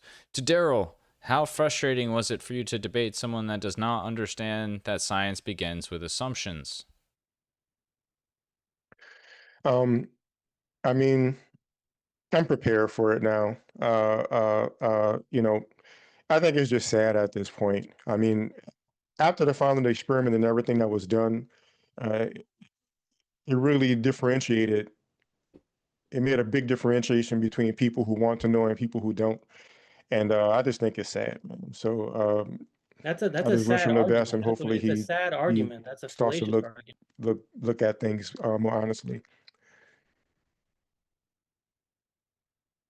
Do you want to say something more than that? Or I can move on. All right. Wow, he's made a YouTube channel. QOP's mommy sends 5. It says, after your play date, be sure to brush your teeth before bed, QOP, sweetie. Oh my God. I think I know who that is. I think that's MMX. MXXX. Is that Max? Max? Please tell me. Please tell me in the soup. Just admit it. Is it Got Max? him. We caught Is you, it? Max. I don't know. It doesn't tell me who started the channel. I got their social and everything here when I look at these comments. Before I forget, may I add one more small thing to that last question that I think I missed that he was hinting at? Sure. I'm not sure what you're Because talking about. he mentioned that science starts with assumptions. And the interesting thing about that is science starts with assumptions and then tests them. While flat Earth, especially QOP, they start and end with assumptions. He's starting and ending with the same assumption, and that's just it. It could be this, and that's just it. No evidence. So it's quite interesting, the differentiation and the fact that science starts with assumptions and tests it. And if it does not match evidence and observation, then we dismiss it and we keep what does. That we see time and time again, they just start with the assumptions, and that's it. That's their conclusion. Daryl, for a second there, sounded like you were underwater. Oh, sorry. I was just saying how the interesting thing is science starts with assumptions You don't have and to repeat tests the it. whole thing, dude. And if it's true, if it matches observation and experiment, we keep it. If it doesn't, we throw it away. Where flat earthers, especially QOP, they start and end with an assumption. He just comes with an assumption and that's it. It could be this, that's it. It might be that, that's it. And so it's quite interesting, the difference between pseudoscience and science. All right, we're going to move on here. Let's see. Were you able to hear me that time? Yeah. Earthly Skeptic for 5. Yes. Earthly Skeptic for 5 says, Q, swing a pendulum and gently swing the platform it's attached to. Guess what? The plane of swing doesn't change. Try it yourself or watch on YouTube. It doesn't address anything I said. I have no problem with that. Yeah, I covered that as well. I think he was trying to. You're going to say it so many times, but you realize he's not going to listen. Exactly, I agree. He repeated what you said, and no one's addressing any of my arguments. But that's fine. I mean, for anyone that has like half a brain, like this is pretty childish if they think that you're representing the globe correctly. Here. I think we're done on that one. Okay. Nick 7597 for 5 says Q up asks for a timer, then when Darryl talks for his time he says he's monologuing. He won't win anything with hypocrisy. Yeah, that was after we stopped doing the timer section. He's not paying attention. I mean, the fact is, you would ask me a question or say explain something, even from the very first thing. He was like, explain the distance to the sun. I still didn't get a chance to answer that. And then you interrupted me, and I was like, hold up. I was just making this one little thing to build up to it, and you still kept cutting me off. So I think he's right. You asked me a question, and then you would not let me progress with it. That happened a few times. The progression that you do is baseless assertion, circular reasoning back to that baseless assertion, claiming that this baseless assertion proves this one. All it circles together, and then you start gaslighting everyone to say that like your credentials matter somehow to you proving your point. So let's test that. So let's test that. You said what I give is baseless assertions. The first step on my trek towards the distance to the sun was that we could simply look at an object and see the direction of the light source from looking at the object. Did you or did you not concede that that's accurate?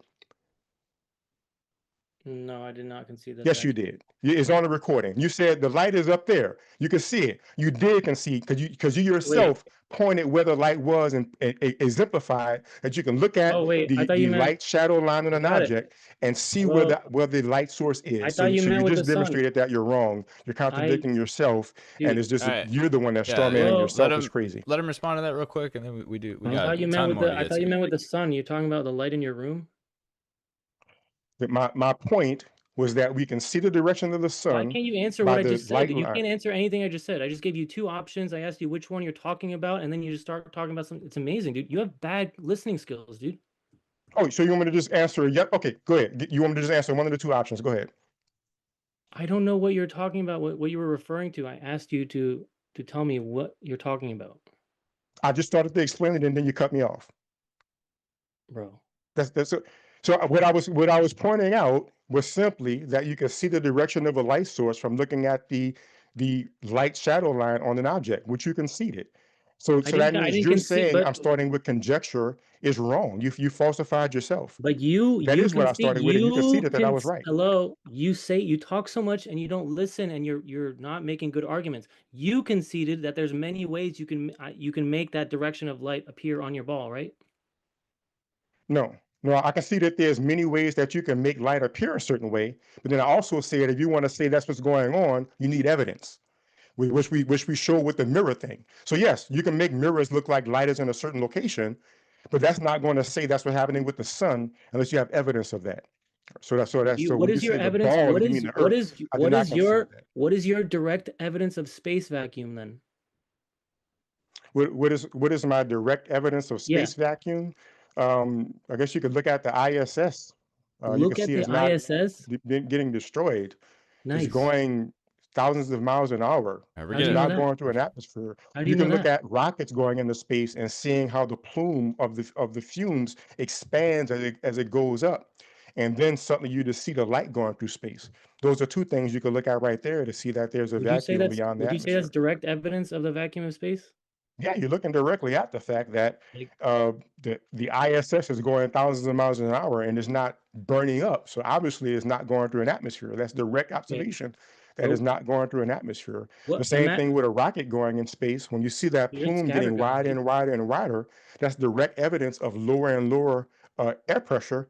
And then suddenly, when it's in outer space, you don't see that Okay, got it. Well, you plume said that's this coming already. behind it in the same way You said because this. this is in You a said virtual these two vacuum. things twice. You repeated all right. these This same last things statement, and twice. we're gonna move on. That's because you asked me again. What am I going to do? So When you that's ask me, just I'd like to reiterate. your proof of vacuum of space is circular reasoning, because if someone in the government told you that the ISS is like an airplane that's like a spy plane that you can't see, they have retrofitted LEDs on it, that's the same like size it should be, based on how much closer it is, and it's going faster because it's close.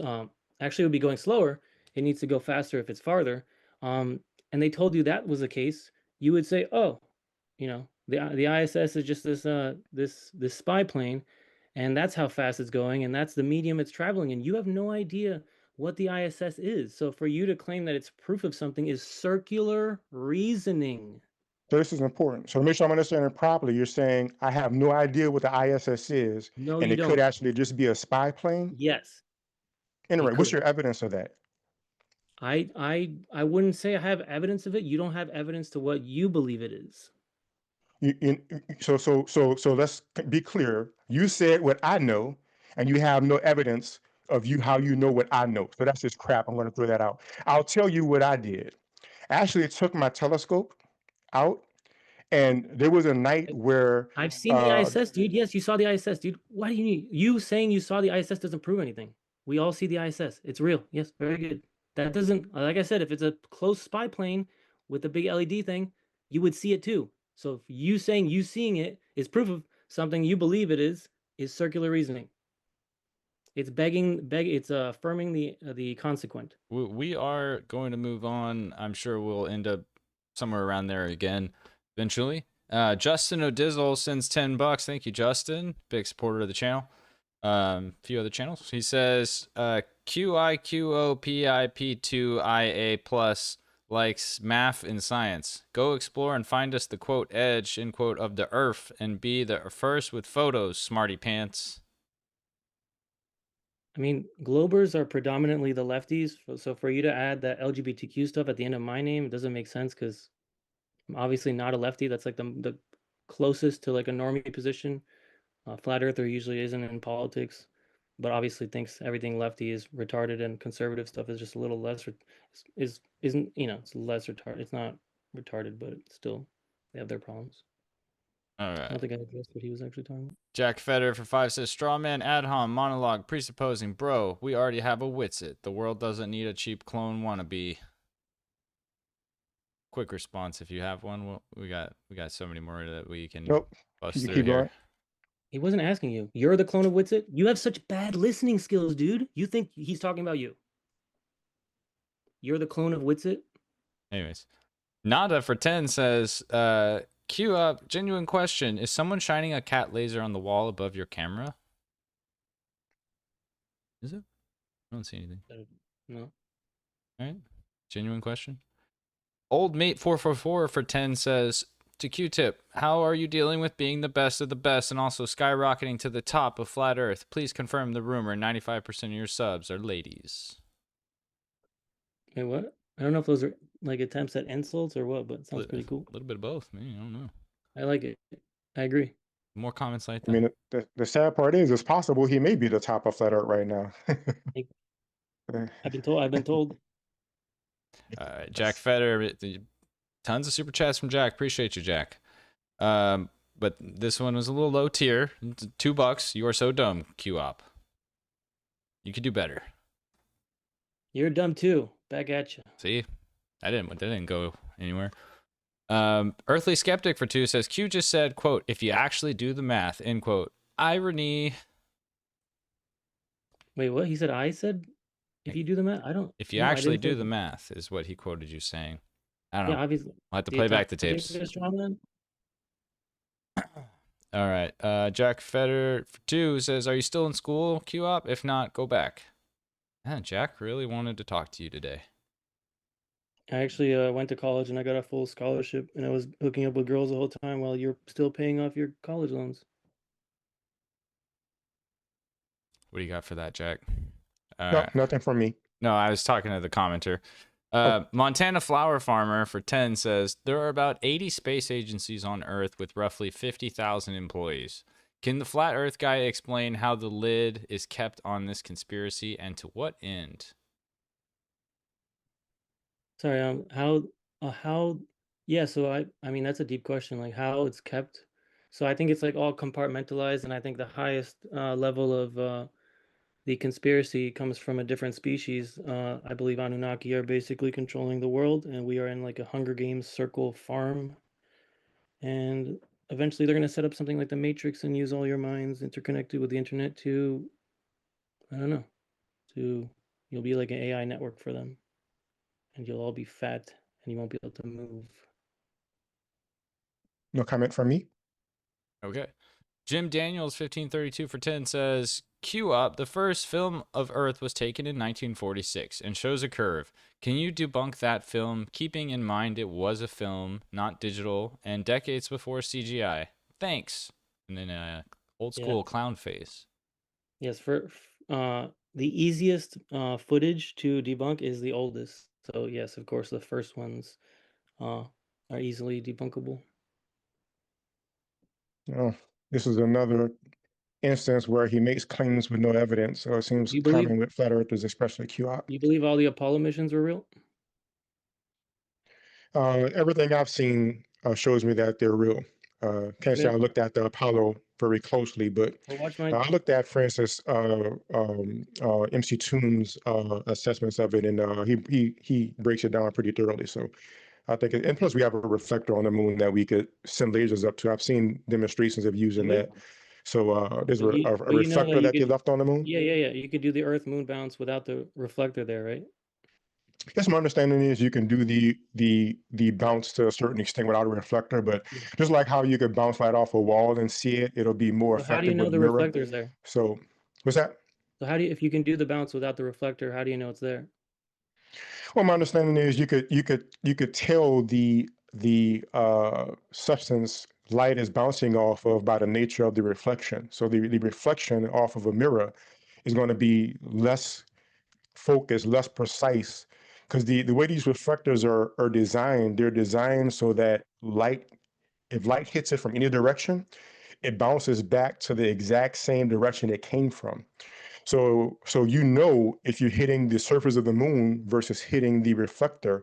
And of course, if you have a light source that's not bright enough to come back from, from the surface of the moon, then you're not going to get anything unless you hit Right, the actual reflector. So but you haven't done any that's how Earth you would moon. know, either by the nature of the light that bounces back or the fact that you don't get anything back because your light is only bright enough to be fully sent back from the reflector. Right, but you haven't done any Earth moon bounces, so. Well, like I said, I've seen demonstrations of it, so there's recordings of demonstrations you can see that I find to be valid. So, but you are correct. I've never done that myself. All right, we're moving on here. I don't know if you guys have hard caps on time, so I'm trying to get through all of them best I can. I'm good. Yeah, I made sure to free this night, so I don't know what QUP is doing, but I have many questions. If you have, I'm good for it. I appreciate it. This one is from Nata for 10. Thank you. If geodesic refraction vectors are phase locked to the harmonic inversion of the celestial datum, how do you reconcile the anisotropic horizon gradient with recursive angularity of zenith convergence? I think he's trying to like repeat something Shane and Alan has said or something. Yeah, I don't know if he's I just mean, that just sounded like how you were talking in joking. your opening, actually. I think Uh, I believe that's either Mordwand or someone trying to pretend. I think that's definitely a quote from like Alan or Shane or someone. Well, I understood that perfectly, but it wasn't directed to me. So, anyways, we'll move on. Right. MC Tune for 2 says Kiko Pip is the humblest goat. Rest in peace, Flat Earth. You know I'll this be guy, on. MC Tune. MC Going on, Tune. man. Yeah, I think I hosted one with him not too long ago. That was fun. He's one of the TFE gang. Oh yeah, the mighty TFE game. Much respect. McToon actually told me in private that they didn't go and it's all fake. So I'm gonna be on his Wow. stream next. That would be fun. Justin O'Dizzle says 69 miles into space. I think was when you asked when does the vacuum start or something like that. Oh, thanks. That wasn't too far off. I said 100 if I remember right. So yeah, I think he's rounding I think he's joking. I don't know. generously. You might want to fact check him. That sounds. It's ringing a bell. I remember seeing 70 somewhere. But I just don't remember. I just don't choose to memorize facts like that. But I know I ran across it before. All right. Jack Fetter says QOP is too dumb to even understand sarcasm.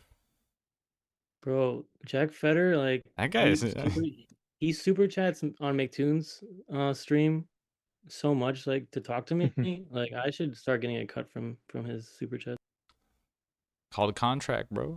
By the way, I think he's referring to, at least he could be referring to when the guy made the beatboxing comment. And I was like, yeah, he's going to win that. And I thought it was just a fun thing to respond to. Don't worry, Darryl. So, We'll get to that. Okay. we'll get to the beatbox competition. Don't worry. I know you're excited for it. So, Justin O'Dizzle again for 2 says, "Oh, Sue QUQO2IA plus." I feel like I have to read the whole thing every time. It's not really a way to pronounce that. Answer is just quote magic. Okay. I don't think I said magic once. Well, you didn't say the word magic, but you do just make up stuff, which another word for making up stuff is lying. I guess lying to yourself is delusion. But I didn't see you present any evidence for everything, even though you made up a bunch of stuff. What did I make up exactly? Review the stream and you'll see. Oh, okay. Well, there was a super chat towards the bottom here. I'll just skip to that one real quick. Earthly Skeptic for 5 says, Q, when this vid is published, I'll comment with timestamps of you dismissing math and then saying, quote, if you actually do the math, end quote. What a hypocrite. And then he does the face palm emoji. All right. I mean, I don't think I said if you do the math. But if I did, it's probably not. I don't know. Maybe. I mean, the globe model is all mathematical, so it's an internal critique to debunk the globe model with its own math. So it's possible I made that argument. I don't know. I don't think I did. So we got Mr. E-Man Original for 5 saying, to queue up, if you don't have any model, how is anything a straw man? Which is, in parentheses here, misrepresentation of claims. Yeah, well, it's like if someone, let's say, it's like a false dichotomy, right? The flat Earth model that Globers believe is the model, and then the globe model. That's not the only the two things that are being debated against. So, like, I've got like an etheric, like, flat Earth position. The model itself isn't completely like created because I don't have enough information. But yeah, it is a straw man. If someone's like an atheist, right? It's a straw man to say like, oh, you're saying, there's a false dichotomy of like, Christian versus Muslim, and they're like, I'm an atheist, and they're like making arguments against a Muslim. So you can't straw man someone that doesn't have a position, because atheists obviously don't really have a position in that stuff. The progression I found with this is I actually first started engaging with flat earthers in 2018. And back then they would actually make direct claims, because just like how I did with the trigonometry, you could make observations and do trigonometry and figure out stuff, but then it would keep getting proven wrong. And they say, well, the sun must be this high, so it must be this big because the angular size, and they were proved wrong from that. And then they say, well, this must be the case from what we see, and it was proven wrong. And it seems like over time, after they were proven wrong and wrong and wrong, they started to become more and more etheric and ephemeral and woo-woo with the explanations, to the point where I don't have any model, So which means you can't prove anything wrong. So it seems okay, like the people that want to hold on to their delusion, they just step farther and farther away from the things that grandstanding. be disproven. They can hold on to that delusion. So it's amazing to see. You gotta look up like posturing and grandstanding, because you don't have to add that to every supposed argument you think you're making. I mean, the ether is the oldest, like literally the ether. I mean, the word ether is in everything. I'm going to do a video on the AE model and the ether all in one. And ether 8, the infinity symbol, like the ether is everywhere still. So you saying that the ether is like a new ad hoc explanation from like modern flat earthers is kind of crazy. There's a lot of other things I want to address, but these are just questions. So All right, next To one. be clear, when I said that word, I wasn't actually referring a specific thing. I was just trying to infer stuff that can't. Oh, excuse me. I was just trying to infer stuff that can't be proven, that can't be determined by evidence. Like you have no model and you can't test that. okay, well, So when I what was was the saying ephemeral or just things that can't be proven okay, or but you know disproven how with you're evidence, you don't have any model, so you can just believe whatever you want. okay, That's what so I was saying. You was can't the be earth disproven, so you can hold on to stuff. Was the Earth not a globe when they used to think the sun was closer?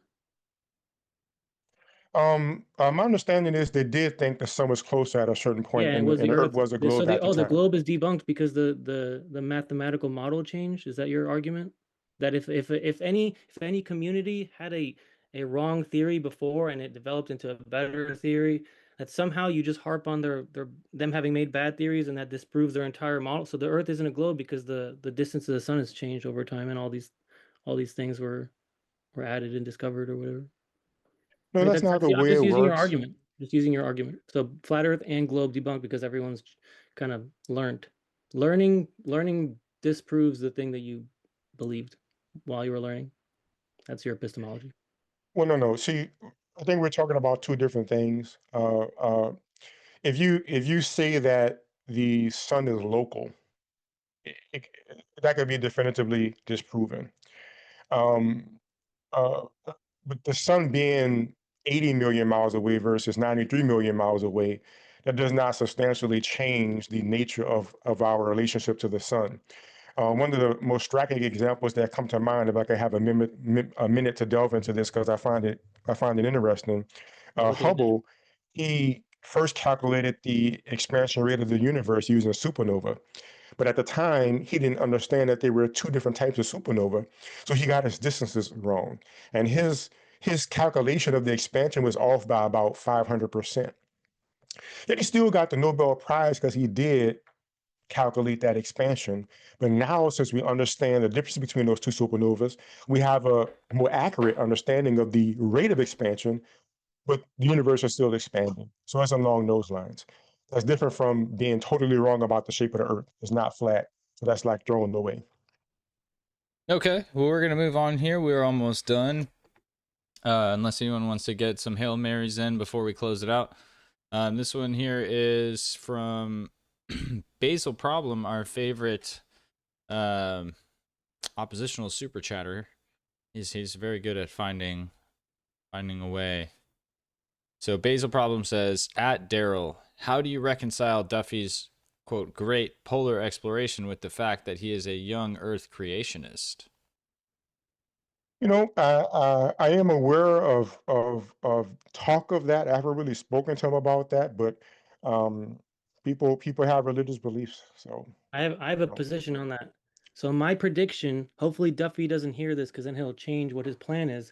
But I've already seen a video where he's like pretending to be open to like different things he claims to believe. I don't think he's a Christian at all. So I think it's just it's called controlled opposition when they play a part and then they slowly diverge from that part to get communities to kind of think that, oh, we also need to follow this Christian who's going to believe everything that the mainstream says, which is what I've witnessed them doing within Flat Earth, having these actors that pretend to like switch to dual pole or to believe in the 24-hour sun when I constantly prove that it's um you know that it was faked. But that's all in my videos. Please check it out if you're at all open, not if you're a closed-minded glober like this guy that doesn't even listen when someone uses a different name and he answers.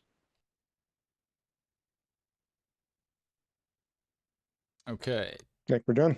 Yeah, well, we got 1, 2, 3, 4, 5. We got about 5 or 6 questions left. Justin O'Dizzle sent another 5. He said, "Hey Q, you ever been to Anchorage? Have you ever gone anywhere interesting in your life?" That last part actually was a period at the end, not a question. I know it was sarcastic, but I guarantee you I've been to more places than you have.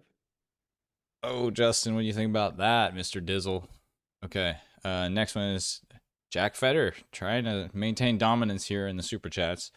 He said the unedited raw video from the 360 cameras is available from TFE. QOP is a liar, and his quote proof is just made up gibberish. Well, I call.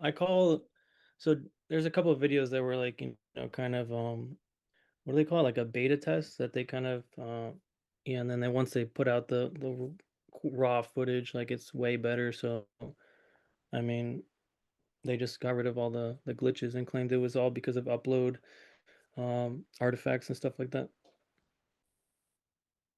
Darryl? Oh, no comment. Okay. Next up is MC Tune. For 5, he says, "This was a bad day for FE, but Flurfs can repair the damage. Email James and tell him you want to take on the Globe final boss, MC Tune." That's right. Globe final boss. I guess it gets you some boss music. I already beat that. I beat that final boss almost every day. Alyssum Aviation for 2 says, "QOP, can you show us a functional FE based map?" How would you test if it was functional or like, and like how would like you use the GPS to travel? So the only thing you're gonna do is compare it with the GPS and say, oh, the GPS says I'm on a ball. Like that's it. That's all you're gonna do. You're not gonna like actually survey all the topography and like create like an actual map by measuring somehow like how far you're traveling without using the GPS. So it's just completely circular when people don't know what the GPS is actually doing. So if you want to believe that because Google Earth zooms out into a ball, that you're trusting that it's that ball, that spherical curvature is actually within what they're accounting for within the maps and everything. It's your belief, but you don't know how the actual GPS software is working. It amazes me that this person asked about testing if a map is functional, a flat map. And first off, he doesn't even know how you can. That would be the simplest thing. You Have you take done? the map and You've done travel the Earth and cartography? see if it's Tell ever. me, He said he can't think of how you can test if the tell me when you've map done works. cartography before. Then You he just went to GPS. Then he went to Sphere. It's amazing how these people avoid the simplest and most direct things to hold on to their delusion. And the fact is, if there's no way you could even consider how to test a flat map on a flat Earth, you have no business talking about interferometry and saying the scientists apparently they can't calculate gravitational forces because the pendulum should be moving even though you didn't do any calculations. It's crazy. It's absolutely is wild, man. So you've done cartography before? I haven't done cartography, but I know that if you have a flat Earth and you draw a flat map, you can simply walk the Earth and see if it matches to see if it's functional. But you realize the only That's not hard. hello. The only flat Earth maps we have are globe projections. So they assume everything Again, about he the globe goes to the claims. talking about the No, globe. no one here, no flat earthers or globers are making maps. None of us. You're in the same ball pin. And you're right about that. That's why flat earth is crap. At least one of the many reasons why it is. And it's going to continue to be crap. Just like Darwinism now says, you're going nowhere. You're not making any maps. You're not It's making any amazing. discoveries. You're not producing anything. This is You're what's just making amazing these about delusions in your Globers. head and sitting there. Globers. So I was a Glober too, right? I can look up things and just like parrot them back. Like, and you guys think that somehow this model, this entire model and all the answers to everything has been given to you, and it's correct because you'd hate to believe that the internet is feeding you, misinformation by people that are taking advantage of you and lying to you. But you haven't done any of these things you want flat earthers to do. You want us to like discover like how the everything in the cosmos works and the distances and the amount of energy output and where it should the light should cut off. It's like it's crazy. You haven't done any of these things that you want us to do. It's you guys are all the same though. It's very bizarre. It's interesting that so there's things that I didn't do. Like I didn't fly an airplane from Sydney to the next continent over and see that happens. But people do that. You see what I'm saying? So I find that one of the things that What flat does earthers flying an do airplane to do? maintain their delusion is they avoid all the people that actually do stuff. They avoid talking directly to them. They avoid addressing their papers. And you seek people who don't know so that you could pretend that them personally not knowing means it's not being done. I believe if you were really honest about wanting to know the truth, if you think there's something I don't personally do, but if it is being done, it would disprove the globe, you would go talk to somebody who does it. So You don't do that. you're You just saying want to yeah. So try to you said find flying. something that Okay, people don't know. monologue, You can pretend that it's wild, man. That's all I bro. have on that. All that's all you have? That was a monologue. So you're saying that flying somewhere is like measuring the globe map. So then why are there flat Earth pilots if flying places proves the GPS? Well, first you'd have to evidence these flat earth pilots, and then we can go from there. So what we can do And is we if can there come. was, then obviously them flying somewhere wouldn't prove the You said ball. if there was, they're not. Yeah, let's just assume no, there obviously are, but I'm just saying you There don't are. Okay, so believe evidence there those, are. and then we can go from there. Great. Okay, so if there is flat Earth pilots, then what you said about planes flying different places prove the globe model is incorrect. It's not a good argument. Say that one more time. Bro, whatever. There's flat Earth pilots, and obviously flying places doesn't prove the map. All right, I got to move on, guys, because if we don't wrap it up, people will start sending very small super chats to drag this out till 1 a.m. Which I obviously would end it. I'm just joking, but I do want to kind of put a cap on it here soon, a little bit after 10:30 maybe. And in case I forget, by the way, excuse me, in case I forget, Mott 2694 says his second super chat wasn't read. So I don't know if you read 2 from him. Mott? You may want to check that. I don't remember seeing that one. Oh, there we go. Yeah, we haven't got there yet, bro. Okay. I was probably one of the next ones. Yeah, there's like 2 and then yours. Happens one person every time says that. So next one was JSS Tiger for 5 says, when will flat earthers learn how to quantify forces and acceleration so they can know how big or small the effect is?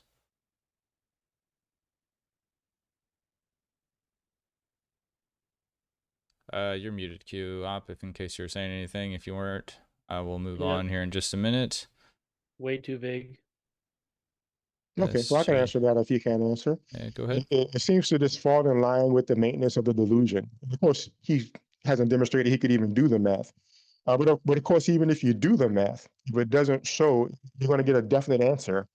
And so they stay away from that. But again, I mean, I can't tell he can do basic trigonometry to see that you could look at where the sunlight ends and see his distance across the earth and so on and so forth. So you see, these people I found in the years of talking with them, they can't do the math anyway, and in their delusion they wouldn't want to anyways because it'll contradict them. Bro, it's like I addressed everything you just like claimed is like proof of your model just now, and you basically, I mean, we didn't talk about that many things because you don't listen, you don't respond to anything I say. But What you didn't just I keep respond to? I repeating can like respond now. No, like I said, like with the trigonometry thing, like I don't think the light's traveling straight. You think like I did respond to that. you just claimed right now that I would have to know how to do trigonometry to prove something about my model, which obviously would be a straw man. I'll repeat what I said before to address that. And anybody Please can don't go to repeat the anything, stream dude. and Please. find. I said whether the light is going in a loop, however it's curving. I asked you, does it get nighttime at a certain time? You said yes. Well, I said, well, then you can know that the light is ending here, and you know the sun is at a subsolar point somewhere, and you can go from there. It doesn't matter if the light is looping, moving. We know from here to the subsolar point, and you can go from there. Doesn't matter how the light you say is moving in between. We know it's going from here to there, and that was my point. So you're the Okay, one that's and not like listening, not I me. I did Well, respond to that. real quick, Try Mot's again. question that he thought I skipped is related to this topic. So I just want to go ahead and read this in case you Okay. guys are kind of circling around what it might also pertain to. But he said for 1498 Singaporean dollars, I just looked at what SGD was. So that's 11 in USD. Can a LED guy explain how light from any source travels? Oh, man. Through space and reaches an observer? Can light bend around walls? Does light not appear to travel in straight paths when casting shadows? he's just scattergunning so many vague things. Like I don't understand what his point even is. Like that's I just think so much. he's asking, can you evidence that light does not travel in straight lines? I mean, light doesn't travel in straight lines, like in either model. Okay. Well, All right. Earthly Skeptic posted that one about him posting the timestamps. Already read that. Cassetio for 5 says, explain how the sun doesn't change size when it sets. So just like I mean, it does sometimes. It's not. It's hard to like. So you have a limit to how far you can see because of like the pressure gradient, all being along the surface of the Earth. Um, so you're always going to get a cutoff, and the sun is just going to set instead of like having like a Euclidean flat Earth perspective where like it would get smaller and smaller and just kind of disappear into the smallest dot. That's not possible with refraction and the pressure gradient we have. Um, so the main thing is like if you're driving, like picture like when you're driving like towards a mountain. If you look at the mountain the whole time and you're like driving towards it, it pretty much doesn't change the same. It's like the globe model with the sun being a different size at one point of the year. You can't tell the difference because it's so big and so far. So it's the same thing for both models. It's too big, too far to notice a angular size difference. The sun doesn't change when the sun sets because the technically it changes very, very slightly because the distance from the side view to the sun to nearest the sun, there is a slight difference in distance. But that difference in distance is infinitesimal compared to our distance from the sun. So the sun effectively does not change shape, size, because the Earth is a globe and is spinning to make day and night, not moving around in a circuit over the Earth, which will cause a drastic change in size with the local orb moving away from us like that. So it's direct evidence that the Earth is a globe. All right. 2 questions left, and then we'll wrap it up for the evening. Appreciate everybody. We got Elysium Aviation again for 5. Don't need GPS to test distance traveled. Queue up. We plan our flights based on the globe. It determines how much fuel we require for our trip. Yeah, I mean a lot of the globe map is made to work, so but you don't know how it's contorted. Um, like if you could be open-minded to like them lying to you, like it could be obviously warped in different ways. Um, I think the most of the problems I believe are within the southern hemisphere, and that's where you find a lot of the inconsistencies with the symmetries of the globe model and the map and where you're not allowed to travel and those kinds of things. So for the most part, it might just be that you know the area that we live is kind of warped to look like it would on a globe, but it's not. That warping is not actually there. and the GPS is just correcting for the fact that it's the maps are a little that you're given are a little bit different than reality. All right, Darryl, if you want to do a Yeah. quick Oh, response, yeah. and then we'll get to the very last question here. Sure. We see again and again, flat earthers just have to lie to support their position. It could be this, it might be that. But that's And not a when do you lie, make though. up stuff like that? It could be this, it might be But that's that, not a no lie. evidence. When you get to the brass tacks of things, people travel from here to there. Is a certain amount of distance, takes a certain amount of fuel. We have those distances because the earth is a globe and we've mapped the globe, period. Do you know And what lying to lying? yourself is Can you still tell lying, is me? just delusion. Can you tell me what lying means? Lying is when you state something that's not true. That's what lying is. No, that's making a mistake and being wrong. What is lying? I just answered that for you. Lying is when you know it's not true and then you say it. So you know it's true that those things that might be the case might be the case? No, it's called a theory. Okay, so you don't know they're true. So that's theory. What I did Okay, is excuse me, theory. you know they're not Lying true. is okay. We got it. You don't know what lying is, and now you do. Very good. Well, we disagree. Well, we could disagree on what lying. No, To we me, can't when you disagree on. No, say we it can't could disagree be on this, definitions of words. We can't. when you You have have no to learn evidence this. that it's You this, have to that is a learn what lie. lying means. Because you said I'm lying many times. Yes, I There are do. theories. And I still hold to that. I When even you say it position them could be as this, theories. and you have no You evidence that don't it could listen, be dude. You that, don't listen. you're You're not telling a listening. You're lie. just You're talking telling and not something that's listening. not true. This is a symptom of being on the spectrum. Last question. We'll disagree. Last question here is from Justin O'Dizzle. He says, so the flat map projections of the globe has created the civilization we have today. Got it. What dysfunctional cope? Say that one more time, please. This was more to Q. He said the flat map projections of the globe has created the civilization we have today. ... Got it. What dysfunctional cope?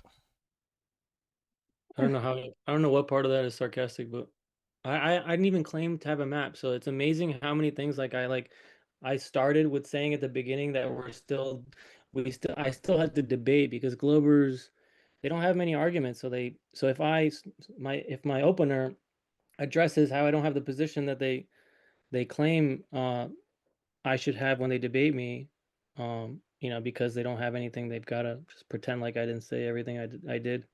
No. He's referring to, I bizarre. believe he was referring to the fact where earlier you said that they're lying about the map they're using. They're really using a flat map, but they're lying to make it seem like a globe. You said, yes, that's what you think they're doing, but you had no evidence for it. He's referring to that saying, oh, you're saying that they're projecting the flat onto a globe, and that's the basis of our maps and everything. That's what he's referring to. That you're saying that they're taking a flat map and projecting it as a globe. That's his way of phrasing. You're saying they're lying and it's really flat, but they're making it seem like a globe. But we use that, according to you, it would have to be to get around because they're getting around. That's what he's referring to. And I do think it's funny. Justin O'Dizzle tries to make people laugh. I could say that. I believe, yep, that's it there. I don't see any other ones, so we'll go ahead and call it there. 10:30 on the dot. 10:31, right as I said that. Can't be right. All right, so we do appreciate everyone in the chat. We appreciate our debaters here. Just three quick announcements. If you are in LA and you're interested in a group debate on religion, sign up in the link in the description box below. Phoenix and Vegas as well. It's not on the sign there, but go ahead and try to sign up for that if you're interested in doing that. It's going to be fun. Next on the docket here is we do have DebateCon 8 coming up in July. We have a TikTok channel now, so there's some juicy clips posted on that of some of the debates. We do have a Facebook page if you're boomer maxing. And then we got our sponsor here, Yonaguni International Cuisine in Aguadilla, Puerto Rico. Sideshow Bob owns this, and he helps out with the conferences. He helps with the moderation live. Overall, very cool guy, and you can meet him at DebateCon 8 in Dallas. So that's coming up. We thank him for the sponsorship. And last but not least, let's see. Nope, that's all the ads there. Perfect. All right, guys, you guys want to give a quick shout out to your channels? Darryl, go first, and then Q, you can go ahead and close it out. What's fun? That's DarrylLeeBerryJr.com, DarrylleBerryjr.com. hit me up, and I hope y'all enjoyed. Yeah, thanks for having me, MDD and James. That was an easy first debate on here. I would like to get to some of the better Globies. McToon's pretty good. Ruhif, I'm calling you out. Andrew Wilson, I also want to debate you on Christianity and all kinds of other things. I feel like Andrew Wilson debates a lot of the easy, low-hanging fruit. I won't say the gender that he usually debates. Not that they're not as equally as competent as us. I'm not making that claim. But yeah, check out my YouTube channel. You can click my name in the title, QIQOPIP. If you're a Glober, you like laughing at flat earthers, you can subscribe to get those updates. Or if you're open to flat earther, please check out my channel because my videos, for the most part, the TFE series have been addressing a lot of the controlled up fake models and positions and things that they're kind of trying to use to basically psyop flat earthers into having ridiculous beliefs like upward moving flat earth. That's the most basic one that they want people to be saying so that everyone thinks flat earth is retarded. But yeah, so thanks All for having me. right. And I know Darryl thought I forgot about this, but we're now moving into the beatbox section before we close it out.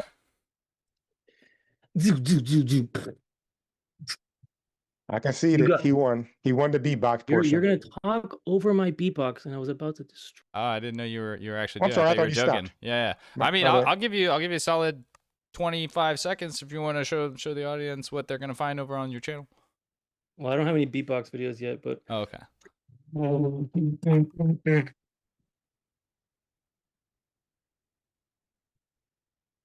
Can't hear that. I don't know what's going on with the mic. they're coming. It's probably I don't have a good mic set up for that right now. Oh, you have to on Zoom, maybe for next time. On the audio section, go over to the audio, and then you have to hit sound for original musicians. Then it doesn't do the AI noise canceling on anything that's Oh, not true. Yeah. vocals. I've never used Zoom before, but on Discord you have to turn off the noise cancellation too. All right, we tried, chat. We tried. But we thank everybody. Like the video on your way out. One quick announcement: if you cannot make it to DebateCon 8, but you want to watch those debates, if you subscribe as a member to our channel on any level, you will be able to watch them live. We do live stream them all in person. We got Sean. He's great. He's from Uncensored America. He does all of the live streaming onto our channel for us with some really high quality stuff. You've seen the clips and the videos full length from the other debate conferences we've done. Those are going to be what you get, maybe even better because he upgrades every single time I've seen him. So thank you guys, Darryl and QOP. We appreciate you guys both, and welcome to the channel. This first time here for you. Darryl, you've been on before? I forgot to ask. No, I've been on 3 or 4 times. I debated a few people individually. I did a moon debate with a partner. I did a flat earth debate with a partner. Yeah, I've been with James for off and on for many years. As he would say, amazing. And I do know, chat, that is a Jesse Lee Peters quote, so I'm not saying he made it up. But all right, guys, we're going to call it there. Appreciate everybody, and y'all take it easy.